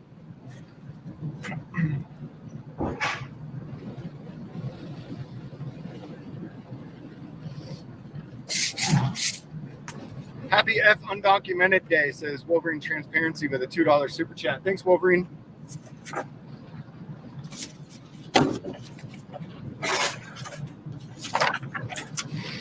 All right. Yeah, that KOB News guy's got bad vibes. He had bad vibes from the moment I stood next to him. I don't like him. Bad vibes.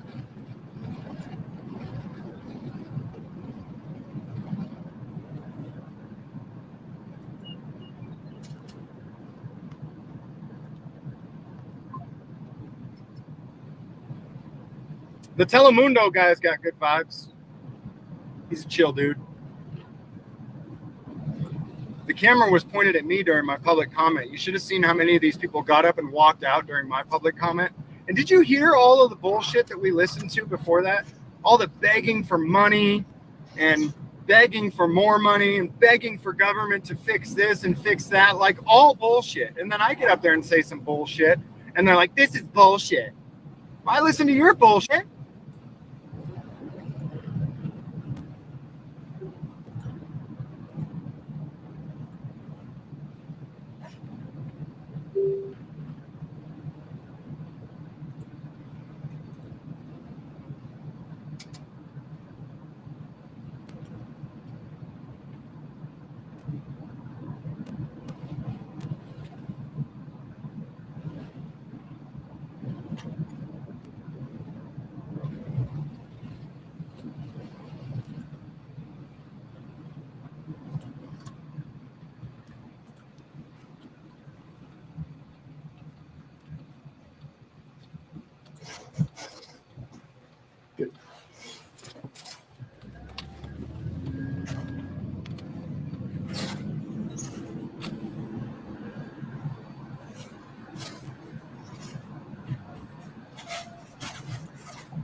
Hey, how's it going? Oh, you pick up. I wasn't sitting now, but it's they already ran payroll, so this week it'll be on there, and then I'll have it here for next week. All right, man? Yeah, have you shipped?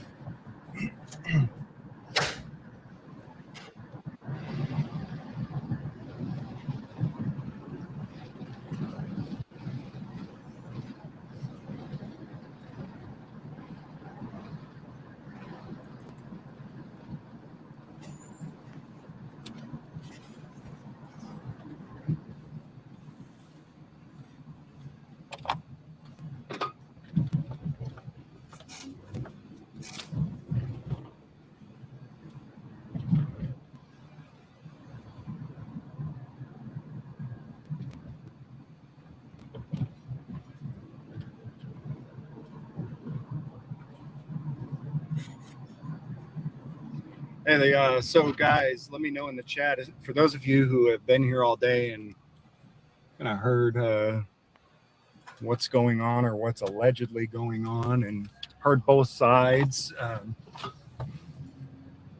what do you think? Shut down the prison or keep it open?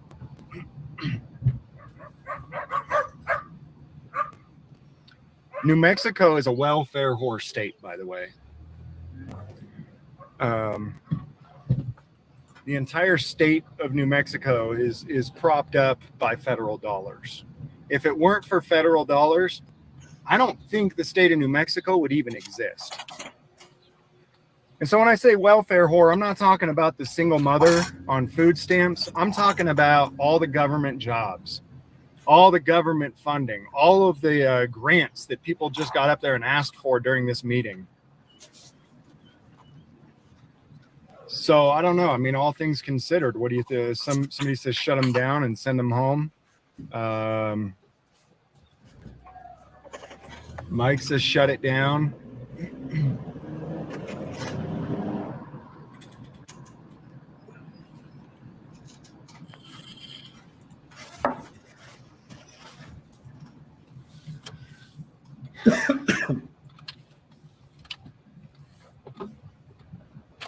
Oh, handicapped parking. No wonder it's open.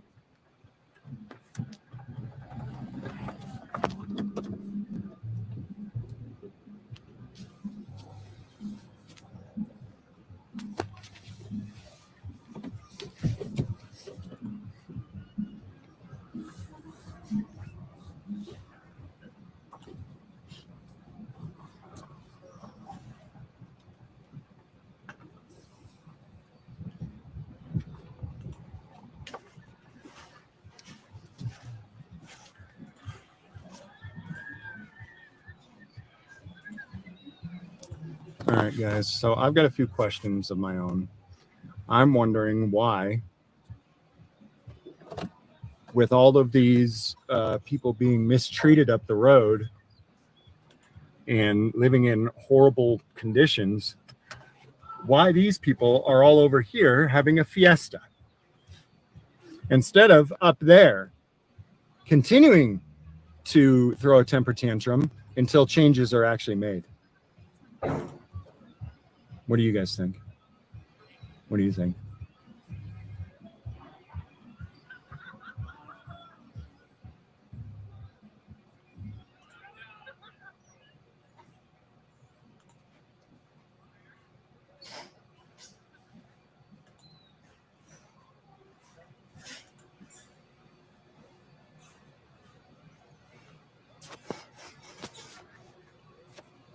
They're over here eating.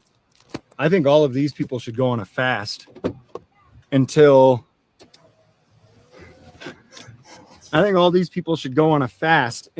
people in the jail get adequate food. I think all these people should be on a fast until the people in the jail get adequate food. What do you think? Oh, there you go. They're not really, these people are not about this cause. They went up and down the road, they honked their horns a few times, and then they came over to live their luxurious lives in the park while these guys are still up there stepping in shit water and not having anything to eat except beans with worms. No, they're not showing any dedication. This is half-assed like I've never seen before. This is worse than a Joe Biden rally. Like, these people look dead. Huh? There is more people here than a Joe Biden rally. You're right. I got like 10% battery, so it's probably like 3 minutes worth. I probably should have just gone live on my other phone, but I don't know if it gets good enough signal out here, so.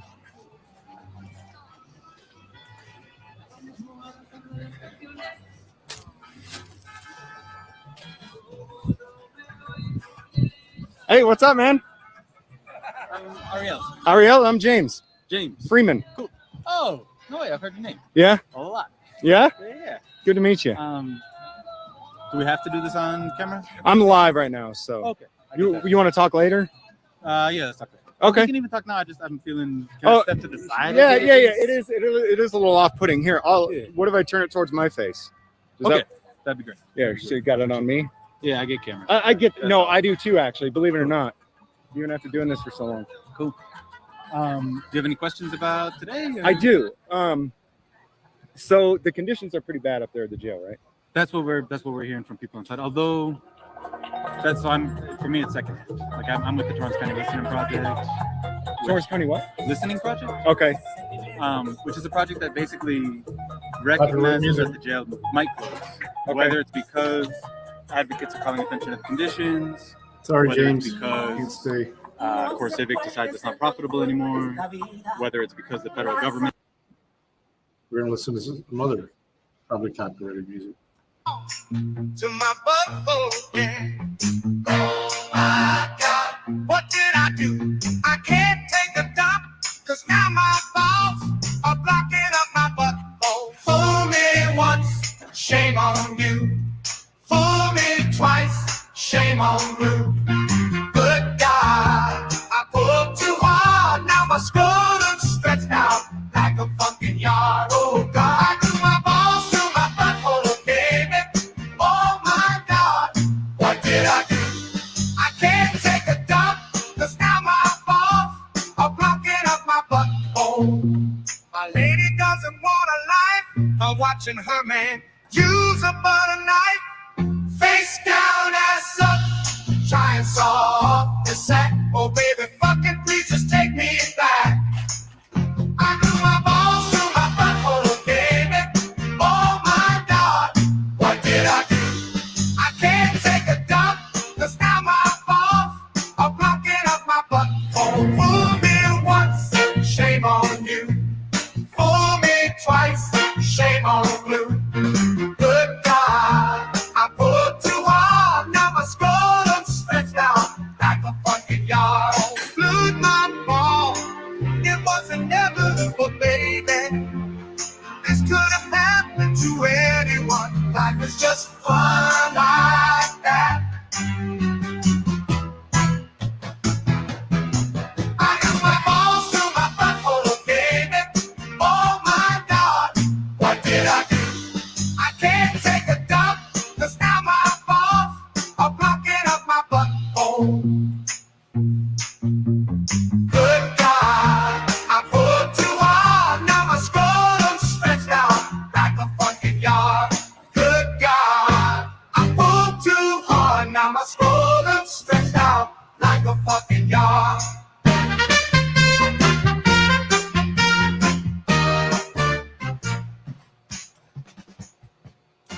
Good tune. Thank you. Dirty. Announced a criminal investigation into Elon Musk, the owner of X, formerly known as Twitter, for allegedly spreading disinformation, obstructing justice, and allowing people who Jay Mordais had banned from social media to freely express their views. Jay Mordais said he would fine X $20,000 per day for every banned person who Musk allows to speak. As such, Jay Mordais has taken Brazil one step closer to being a dictatorship. What's more, the events of the last few weeks make clear that Elon Musk is the only thing standing in the way of global totalitarianism. Without free speech, there can be no democracy. If X goes down, we must continue to fight. We can continue to communicate through email and other social media platforms such as Facebook. But email is no substitute for the capacity of social media platforms to share information instantaneously with millions of people.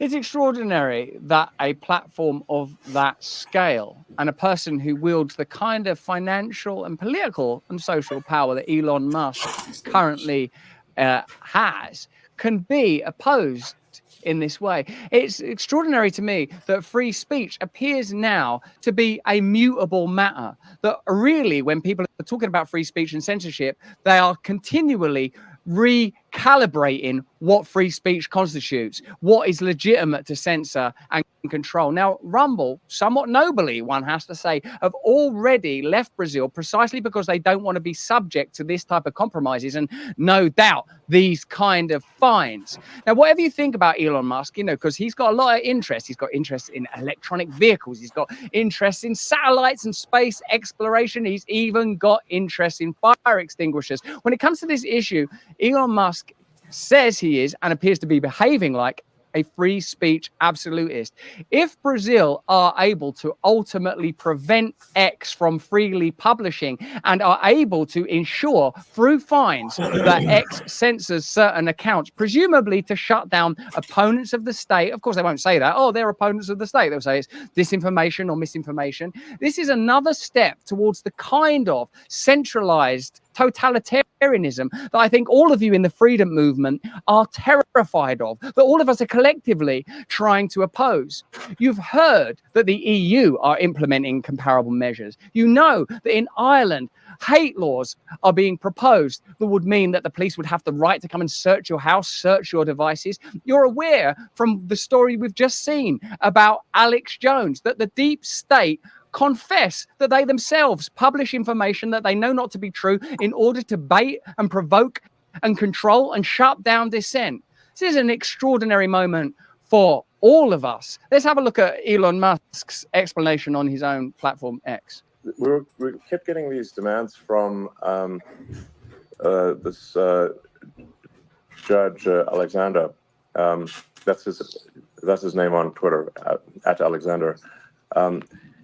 Even Elon Musk still calls it Twitter. Like, how are you going to get this rebrand over if Elon Musk forgets that it's been called X now? And there would be to suspend accounts immediately. We're given typically 2 hours to suspend an account or face massive fines. And the final straw is we were being given demands to suspend sitting members of the parliament and major journalists.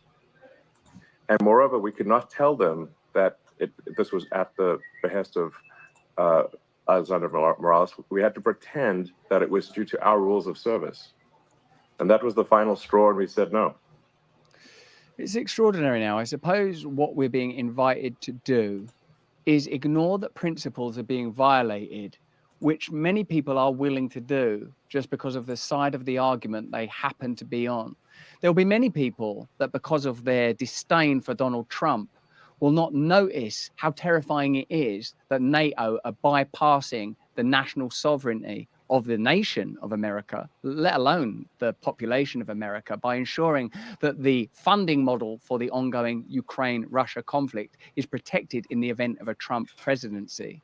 It seems that even becoming president of the United States is not enough to ensure that democracy endures. And when it comes to what's happening now in the nation of Brazil, you know, because in Trump and Musk, we're talking about some of the most powerful anti-authoritarian voices. I don't know if you like Elon Musk or Donald Trump. I know there'll be people here watching this that loathe Elon Musk, that loathe Donald Trump, that despair of me. That's why it's important to have values and principles, because if you've got values and principles, the personalities are not so relevant. Do I believe in free speech? Yes. Do I recognize that the value of free speech means that I will sometimes hear speech that I disagree with? And in fact, that has to be the speech that I consider most valuable and most worthy of protection. Well, then now we can have an argument about morality and philosophy, and all of those things can happen in a democratic forum. But for now, what we are ultimately, either through our passivity or by our active endorsement engaging in, is the legitimization of further authoritarianism. Let's look at this in a little more detail. This is from Public. Alexandra de Moraes, Brazil's powerful president of the Superior Electoral Court and Supreme Federal Court Justice, on Sunday ordered the federal police to launch a digital malicious investigation prompted by ex-owner Elon Musk's conduct. Musk was posting about restrictions imposed on accounts on X at the behest of Brazil's authorities, and on Sunday said he would publish everything demanded by Moraes and how those requests violate Brazilian law. He also called for external justice Alexandre de Moraes to resign or to be impeached. Since taking office, President Lula da Silva has massively increased government funding of the mainstream corporate news media, most of which are encouraging increased censorship. I always think this when you see a dissident being attacked. And obviously, I'm not pretending that I've not been personally affected by that. I have. That the legacy media are not neutral observers. They got skin in the game. They are heavily invested in shutting down independent media. And as your great comedian George Carlin said, where interests converge, no conspiracy is required. If the state want people on lockdown, if Big Pharma want people to take a medication, if the legacy media receive a significant amount of their funding from Big Pharma, those interests converge. No conspiracy is required. I'm not saying that there isn't a conspiracy, but as you know, on this channel, we believe it is important to corroborate our claims. Plainly, what's happening in Brazil is the simultaneous subsidy of corporate media in exchange, I would assume, for their support of Lula's presidency, and in conjunction with that, more draconian and punitive measures for social media, but in particular, independent media operatives utilizing those platforms. If they can do it in Brazil, they can do it in America, they can do it in the UK. Already Rumble have left France. Rumble are out of Brazil. I'm not saying Rumble is the perfect platform, but they have been perfect when it comes to the principle of free speech, saying simply this: we don't get involved in what the content creators create. We simply provide a platform. That leaves the moral choices to you. You can decide whether you like me or trust me or don't like me or think I'm lying. That's entirely up to you. And I would say that that discernment, your ability to decide for yourself whether your government's lying, the judiciary are lying, the legacy media are lying, that is your freedom. Don't allow anybody in that space between you and what I would call God and what you might call intuition. There's no way that we can legitimize or allow the legitimization of authoritarianism of this nature. This is cause for, I would say, deep concern. Since taking office, I've mentioned to you, he's massively increased government funding. Moraes illegally demanded that Twitter reveal private information about Twitter users. We've seen more of this. We've seen Google giving over caches of information. We've seen your American government using private firms to capture information, which they then purchase, bypassing laws that prevent them doing that directly. Twitter users who used hashtags he considered inappropriate. He demanded access to Twitter's internal data, violating the platform's policy, let alone, never mind the platform's policy, what about the laws of that nation? He censored on his own initiative and without any respect for due process posts on Twitter by parliamentarians from the Brazilian Congress. And Moraes tried to turn Twitter's content moderation policies into a weapon against supporters of then President Jair Bolsonaro. Remember, that guy was the baddie. Do you remember that? Do you remember that? You rarely mention Latin America, and when you do, you get it wrong. Listen, man, well, this is you check those sources. You check that. You can check the sources. Our sources are here for you to observe yourself.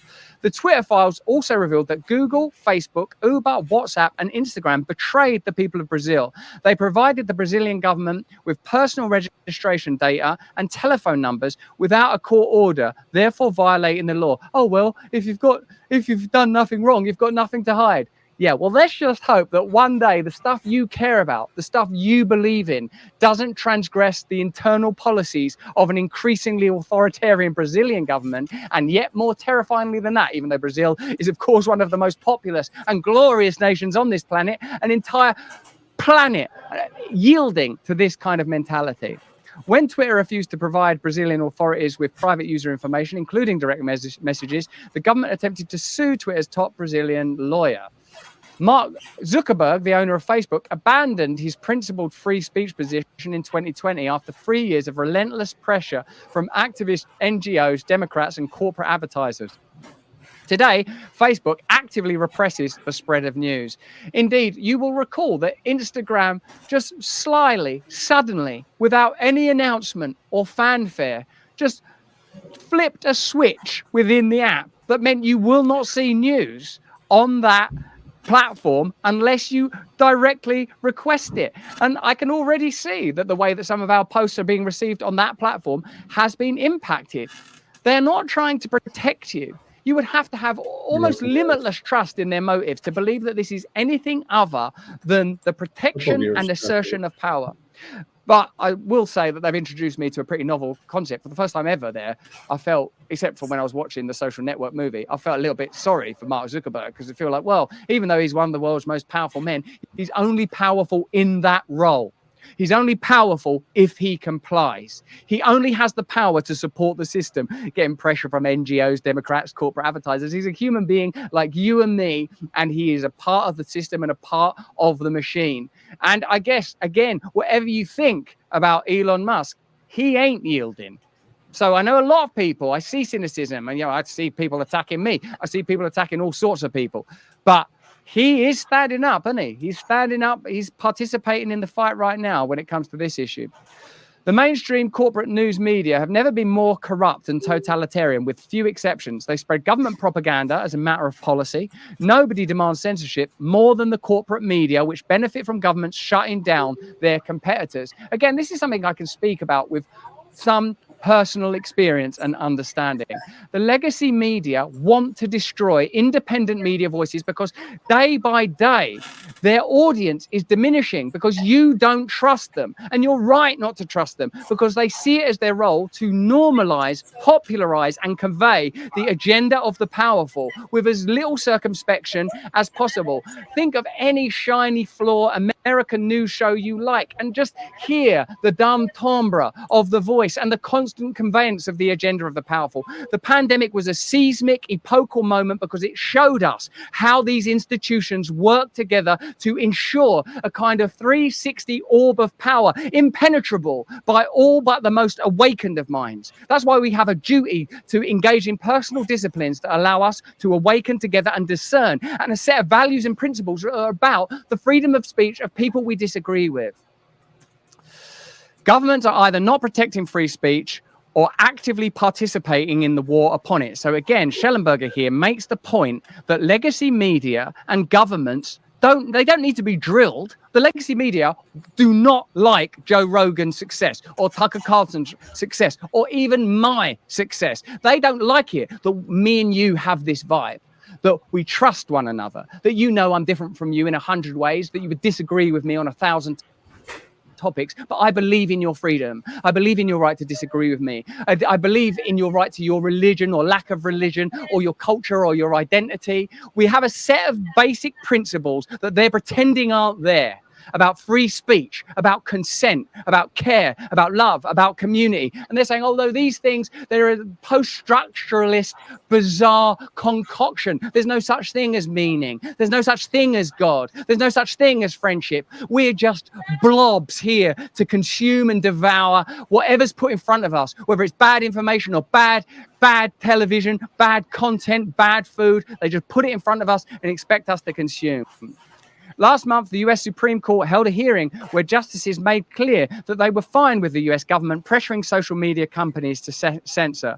Last week, the Scottish government implemented a law to crack down on so-called hate speech, including jokes by comedians. Are you starting to notice a trend yet? Are you noticing how it's never to empower their opponents? Are you noticing how it's never to empower ordinary people? Do you notice how there's always some slew of victims that they can utilize? It's all that we've got to protect these people. Do you really think that's what got them into politics, what got them into business, got them into media? Anything other than this wild and vapid appetite for power? Although even this I want to retract, because I know they're human beings too, and we must operate from a place of love and forgiveness. Yeah. That's the end of that piece, huh? Or is there no? There's another one. There's another one. In Ireland, the government wants the power to send police into people's homes to search computers and phones for hate speech. In Canada, the governing Liberal Party wants the power to send people to prison for life for the things they've said. And the European Union has empowered a tiny group of bureaucrats to decide what is true and false and engage in mass censorship. All of this is happening at the very same moment that government intelligence organizations are working through NGOs to interfere in elections by spreading disinformation about populist activists and political candidates. Indeed, it's these kind of NGOs and organizations that were instrumental in the attacks on me in September. We have Freedom of Information Act requesting with several significant agencies and government departments that have already been incredibly revealing, and they're still trying to control that information. It's an astonishing time. In other words, governments are demanding censorship in order to protect their ability to spread disinformation. Of course it's that. Of course they don't care about you. What would make you imagine for even a moment that your government cares about you? What have they done for you lately? Which of the wars? Which of the policies? What aspect of the facilitation of global corporations or unelected globalist bodies is it that makes you think they love you and your family and the people you care about? What have they done for you lately? Making matters worse, governments are directly financing corporate news media. The current Brazilian government is spending 30 times more than the previous government on media advertising in order to spread its disinformation. Similarly, in recent years, the political party that runs our country, the Conservative Party, spent more money than any other organization on advertising. I'd love to fact check that, but I seem to recall it. We'll get a fact check on it before I convey it, because we take this stuff pretty seriously. After Musk bought Twitter, the Biden administration and the Democratic Party declared war on him. Various government agencies filed multiple frivolous lawsuits against Musk and his companies in ways very similar to the war the Brazilian government is waging against X.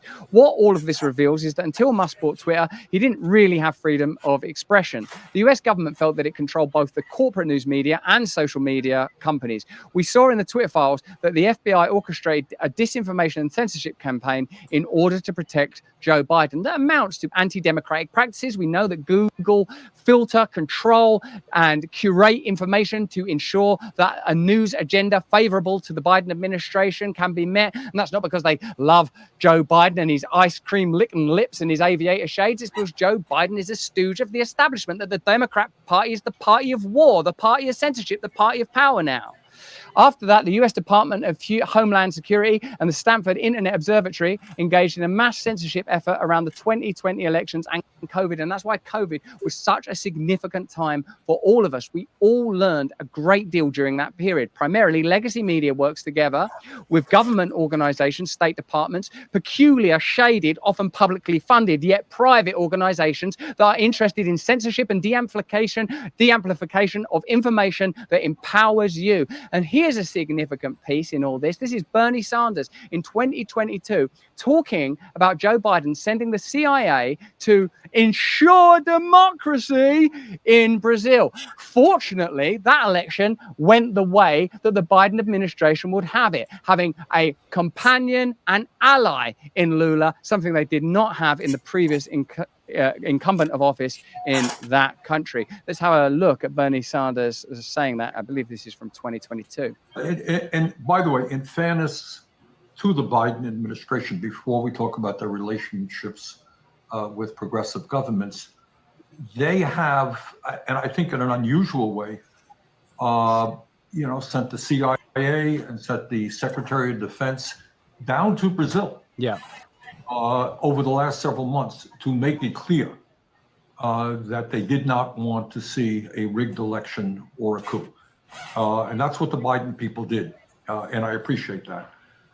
Why would you trust the CIA? Isn't that in a way comparable to the CIA involvement in Ukrainian elections and even a Ukrainian coup in 2014? You got democracy as long as that democracy is in absolute alignment with the interests of the powerful. Otherwise, you ain't got no democracy. You ain't got no free speech at all. Hey, but that's just what I think. Let me know what you think in the comments. Stay free. And check this out. This is an extraordinary story. The CDC have been accused of redacting every single word of a 148-page study on myocarditis after COVID-19, after the vaccination, excuse me. Now, this can't be entirely verified, but it's something that's been subject to discussion in a significant hearing, and you're going to love this story. And we know that the CDC has a history of not publishing large portions of its COVID data, and you know that it's likely that they covered up myocarditis risks. I want to welcome all of you that are new members of our community. If you're an Awaken Wonder, thank you for participating. Remember, you can get that glorious, where the hell is that glorious sweatshirt? That's been stolen. It's a brilliant piece of merch. We've got so much fantastic content coming up for you. Stay with us, and we've got a fantastic show with you tomorrow. Here's the news. No, here's the effing news. Thank you for choosing news. No, here's the fucking news. The CDC appeared to have redacted 148 pages of a 148-page document looking into the impact of mRNA vaccines into myocarditis. So what are they covering up? Really good news about how it doesn't have any impact? Without independent media, where would we be now when it comes to our understanding of what happened during the pandemic period? What is the official narrative now? I find it difficult to even identify it in the midst of all of the fallen truths and discovered deceptions that have taken place in the last couple of months. Now we know, or at least it appears, that the CDC censored a document of 148 pages in its entirety. We certainly know in the past they have withheld significant information, and indeed the claim that they redacted an entire document can be seen by all of us. It's made in a committee hearing, which we'll show you a little bit of now. If this practice of redaction continues, how will we ever get to the truth about what's happened in the last 5 years and what that tells us about these sets of institutions and how they behave when they face dissent or any threat to their authority? It just keeps happening. The CDC redacts every single word of a 148-page study on a myocarditis after COVID vaccination. So I asked research to print the study for me. 148 pages.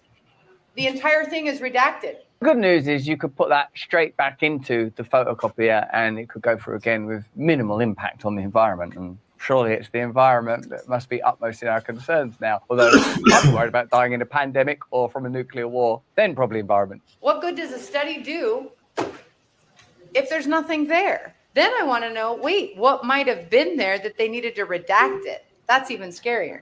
We're witnessing an active cover-up of a colossal consumer product safety debacle that is basically affecting the entire world.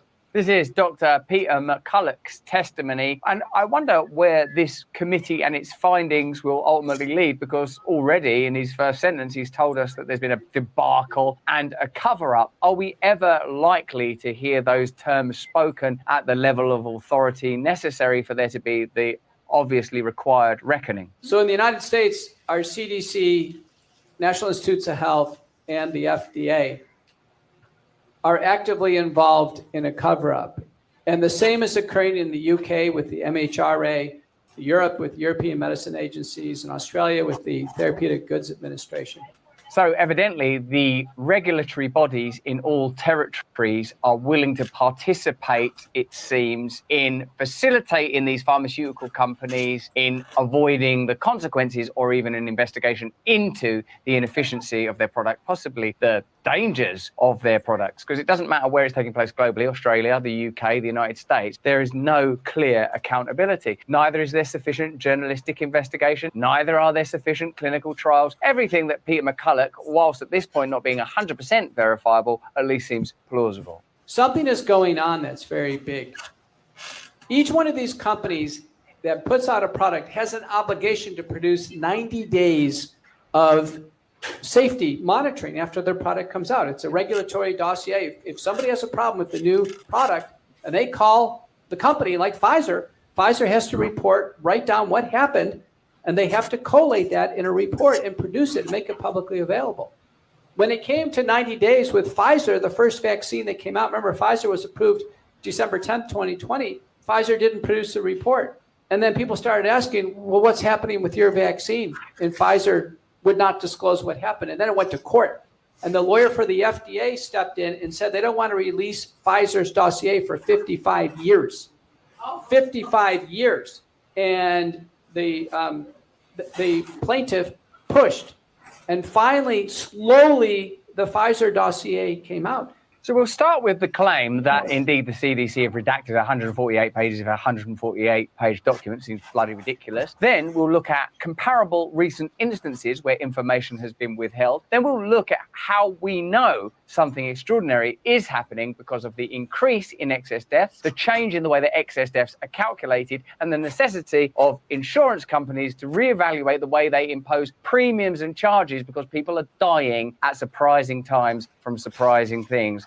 since about 2021. That's as a result of the research and inquiry, mostly of Pierre Corey. So let's go through this information together and see if in the face of a good deal of propaganda, we can discern some important truths. The Centers for Disease Control and Prevention, CDC, released a 148-page study on myocarditis after COVID-19 mRNA vaccination, and every single word on every page has been completely redacted. The 148-page document released by the CDC was in response to a Freedom of Information Act, FOIA, request by the Epoch Times. They could have left in words like the and is. That's an over-redaction.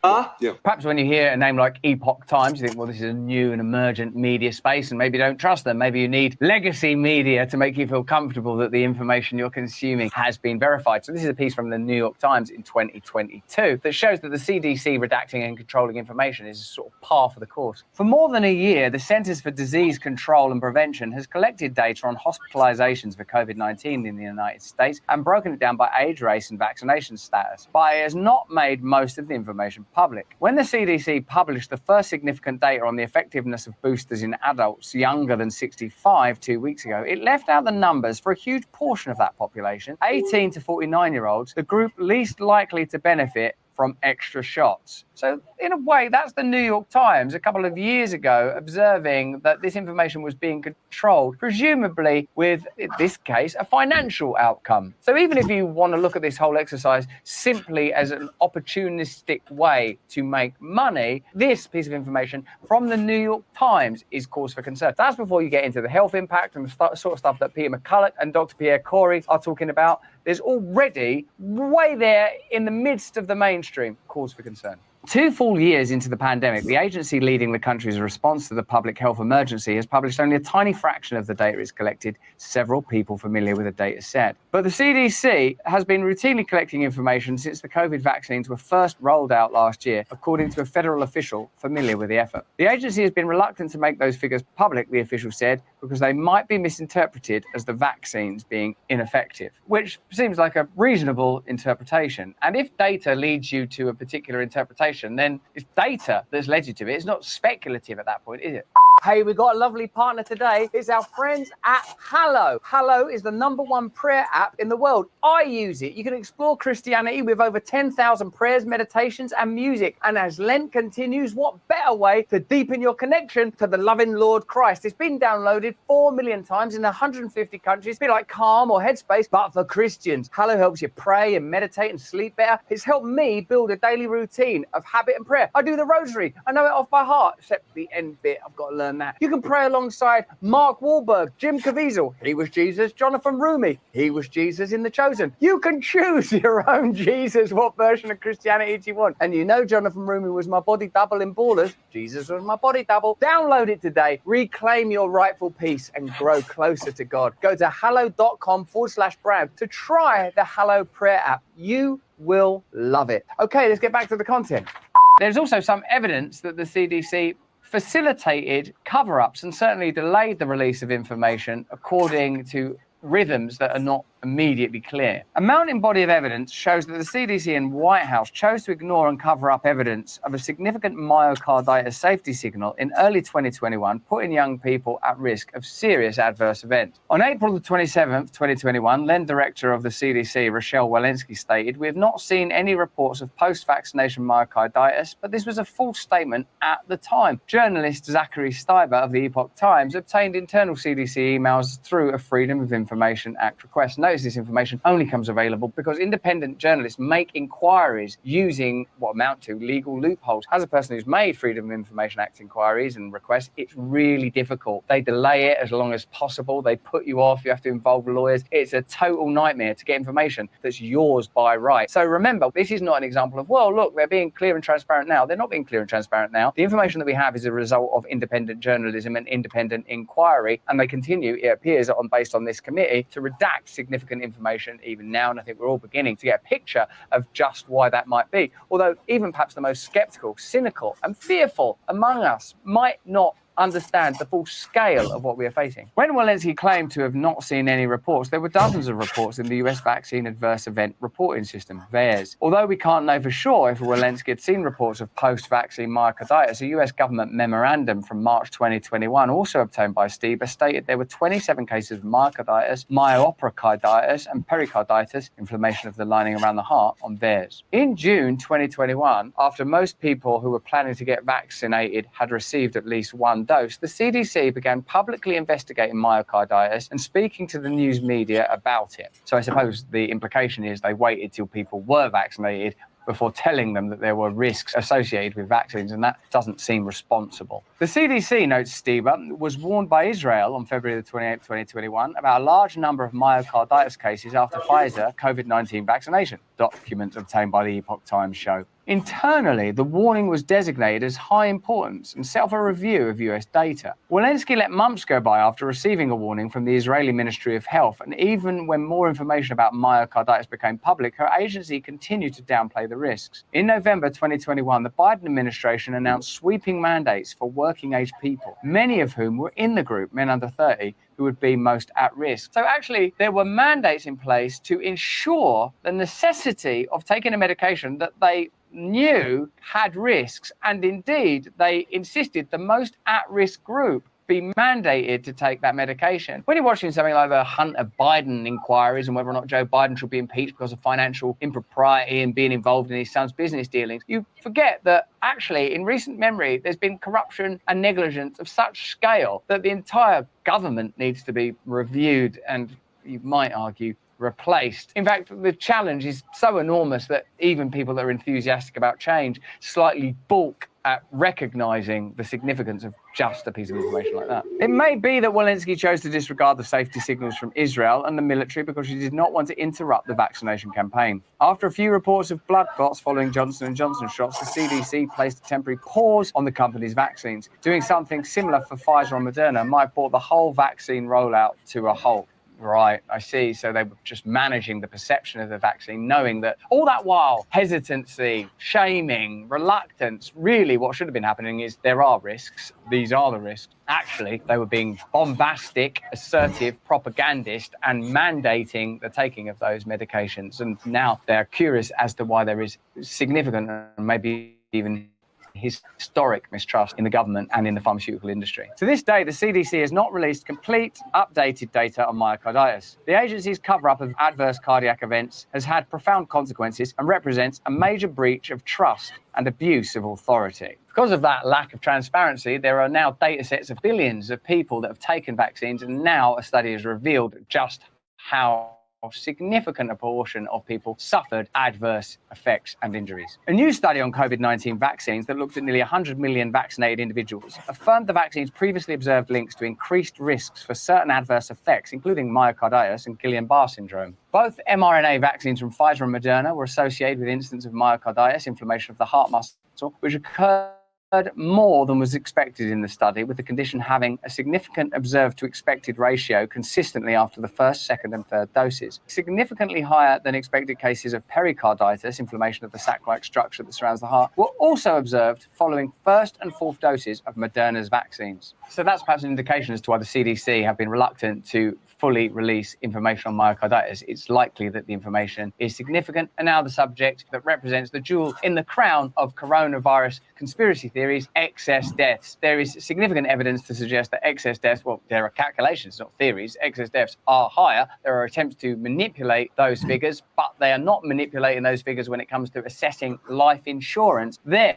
of course, because of the financial implications, they have to be rigorous in understanding how likely you are to get sick and die, because it would cost them financially if they miscalculate. So let's get into excess deaths and the evidence that excess deaths is something to be taken very seriously. 21 British MPs and peers have accused the Health Secretary of withholding data that could link the COVID vaccine to excess deaths and criticised a wall of silence on the topic. Ministers have blamed the rise in excess deaths on record NHS waiting lists and the pandemic backlog, but the parliamentarians are demanding to be shown the underlying data to support the government's assertion that there is no evidence linking excess deaths to the vaccines for COVID-19. If those data do indeed exist, please share them. If thorough investigations have already ruled out such a link, please share the relevant reports, their letter says. There is no place here for blind faith. They believe potentially critical data, which maps the date of people's COVID-19 vaccine doses to the date of their deaths, have been released to pharmaceutical companies, but not put into the public domain. The MPs argue that the data should be released on the same anonymised basis that it was shared with pharmaceutical groups, and there seems to be no credible reason why that should not be done immediately. If indeed the information has been shared within the pharmaceutical industry and not shared with the public, it's a further indication that something is being significantly masked. And you've got to assume that if evidence existed to show that there was no correlation, that evidence would be being pretty loudly shared and trumpeted. This while life insurance actuaries are finding that more people are continuing to die at alarming rates, even more than before the pandemic, that cannot be accounted for by COVID. For instance, the Society of Actuaries Research Institute found there was a 34% increase in deaths among working age people 35 to 44 in the last quarter of 2022. Many of them are working age people who are in the prime of their life, who are suffering deaths from cardiac and neurological disorders. Life insurers have been consistently sounding the alarm over these unexpected or excess deaths, which claimed 158,000 more Americans in the first 9 months of 2023 than in the same period in 2019. That exceeds America's combined losses from every war since Vietnam. So whatever this collection of cover-ups are ultimately about, it appears that by piecing together a mosaic of the known and indications of what the unknown might include, that, as you have long suspected, something significant is taking place. But given that the bureaucracies, whether they are apparent regulatory bodies or state institutions like the CDC, are ultimately either financially entwined with the interests of the pharmaceutical industry or ideologically entwined with the sets of systems that have coalesced around this issue, presumably existed prior to the pandemic and will continue to remain in some form of power until that trajectory and tendency is interrupted. We are unlikely to receive the truth until it's too late. In fact, the example of the information about myocarditis being withheld till people have taken the vaccinations is probably a pretty good metaphor for how these things are generally handled. They give you the information, sure, but only when it's too late for you to do anything about it. That's why we in independent media are keen to share this information while we can still assess and to a degree intuit what might be happening right now. It seems significant that the inquiry into COVID in our country, the UK, has, with regard to vaccines, been delayed indefinitely, and they're not even willing to commit to when they'll look into some of these questions. And in Australia, there still seems to be a degree of skepticism and inhibition. And of course, in America, the belly of the beast, you might say, as usual, the influence and power of the pharmaceutical industry and this set of subsidiary industries, ultimately the regulatory bodies, you might argue, that aren't powerful enough to impose sanctions or expose truth or be transparent, means that it's going to be left to you and organizations like ours to investigate and piece together this information and perhaps critically make decisions going forward based on what we understand now, and to acknowledge that we're unlikely to be able to impact institutional corruption of this scale simply by voting for one of two parties within a system that seems to have been, broadly speaking, co-opted. But that's just what I think. Let me know what you think in the chat. See you in a second. No, here's the fucking news. Almost over. That's it.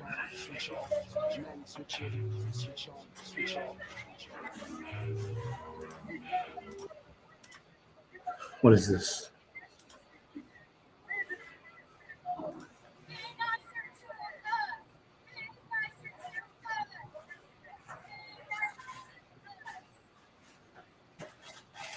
Here we go. It's time to take a shit on the company's time. I don't even have to shit sometimes. I'm just hanging down as the time flies by. Getting paid to shit, getting paid to wipe. The best 45 minutes of my fucking life. Getting paid to shit, getting paid to wipe. The best 45 minutes of my fucking life. I knew my boss would spy on me, so I pissed on the floor to make it slippery. He tried to run really fast into the store, but he stepped on my fist and smashed his balls. I said, holy shit, he might be dead, as I walked over his body with my reader and balls. Oh, hey now, just ring your fucking toast. I called the police and told them that my boss was trying to install a coming home while I was trying to take a dump. So I pissed on him in self-defense, and my boss got arrested. Cool. Getting paid to shit, getting paid to wipe.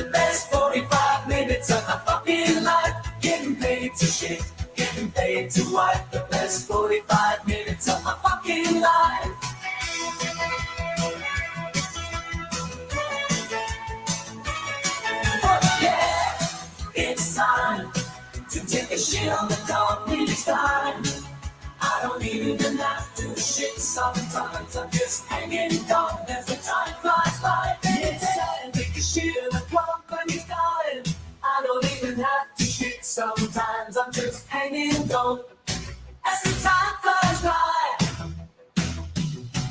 Getting paid to shit, getting paid to wipe the best 45 minutes of my fucking life. Getting paid to shit, getting paid to wipe the best 45 minutes of my fucking life. To shit, and as the time flies by. Getting paid to shit, getting paid to wipe the best 45 minutes of my fucking life. Cool.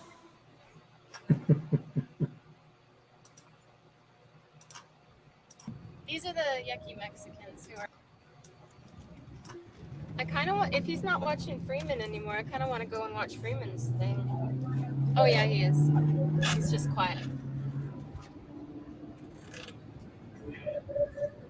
I love. There, you awakening wonders. Thank you so much. If you guys didn't, oh no, it's Russell. Stay free with Russell. I'm gonna switch to Freeman Anywhere else? because I want to see that. Here in this room, We missed it earlier because we're listening to something else. Let me over. Thank you. My gyroscope is not working. Freeman. Here, we'll listen to this while we're waiting.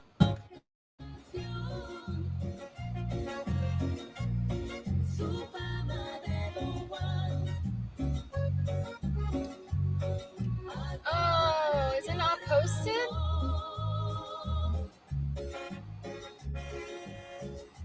Streamed 9. No, this is in his freaking. That's not out and about. I guess we'll just go live with Doc.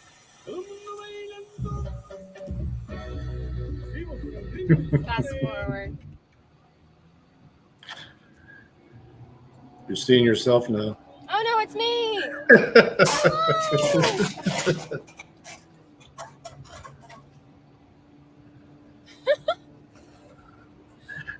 I'm about to kill us. I'm gonna stay on it. All right. Well, actually, I have about 20 more minutes. All right. All right, let's see what else we can watch. I know what I want to watch. I'm about to kill us. Oh, you are? Yep. I'm gonna go to that one with Here, watch this video before you leave. just watched earlier today. Oh, she's gone. To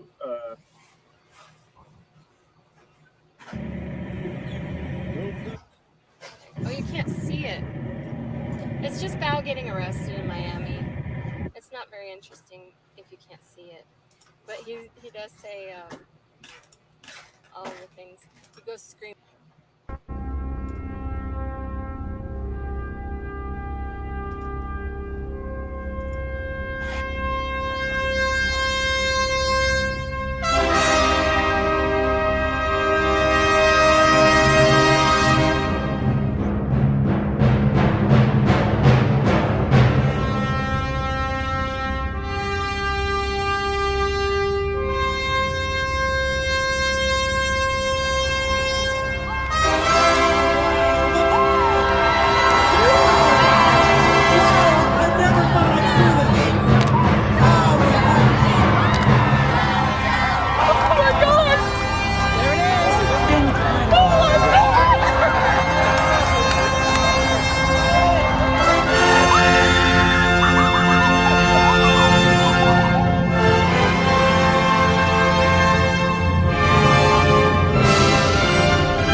I thought you didn't do it.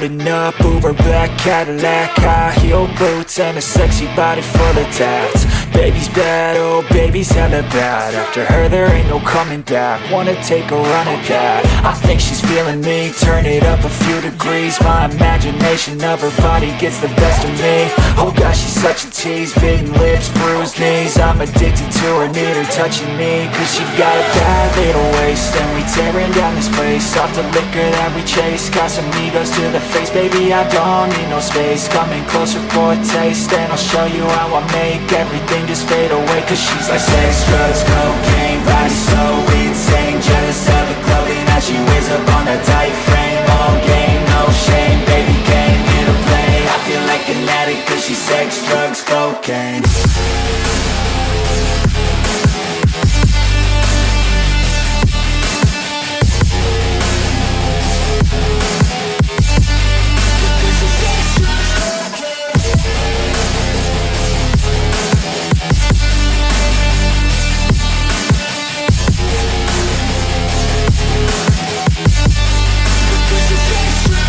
Got a fine little body and her mind's kinda naughty. They say that once you taste it, you cannot replace it. She could get you high, all the dopamine inside triggers fast once she's naked. Her body's a creation. They say the devil made her for his entertainment, but even he couldn't learn how to contain it. Her high heels make a damn good statement. There is no replacement, a body by Satan. Cause she got a bad little waist, and we tearing down this place. Off the liquor that we chase, got some egos to the face. Baby, I don't need no space. Coming closer for a taste, and I'll show you how I make everything just fade away. Cause she's like sex, drugs, cocaine, body so insane. Jealous of the clothing that she wears up on a tight frame. All game, no shame, baby came here to play. I feel like an addict cause she's sex, drugs, cocaine.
All the kids under the age of 15, come on up here. Hey, why don't you have a seat right over there?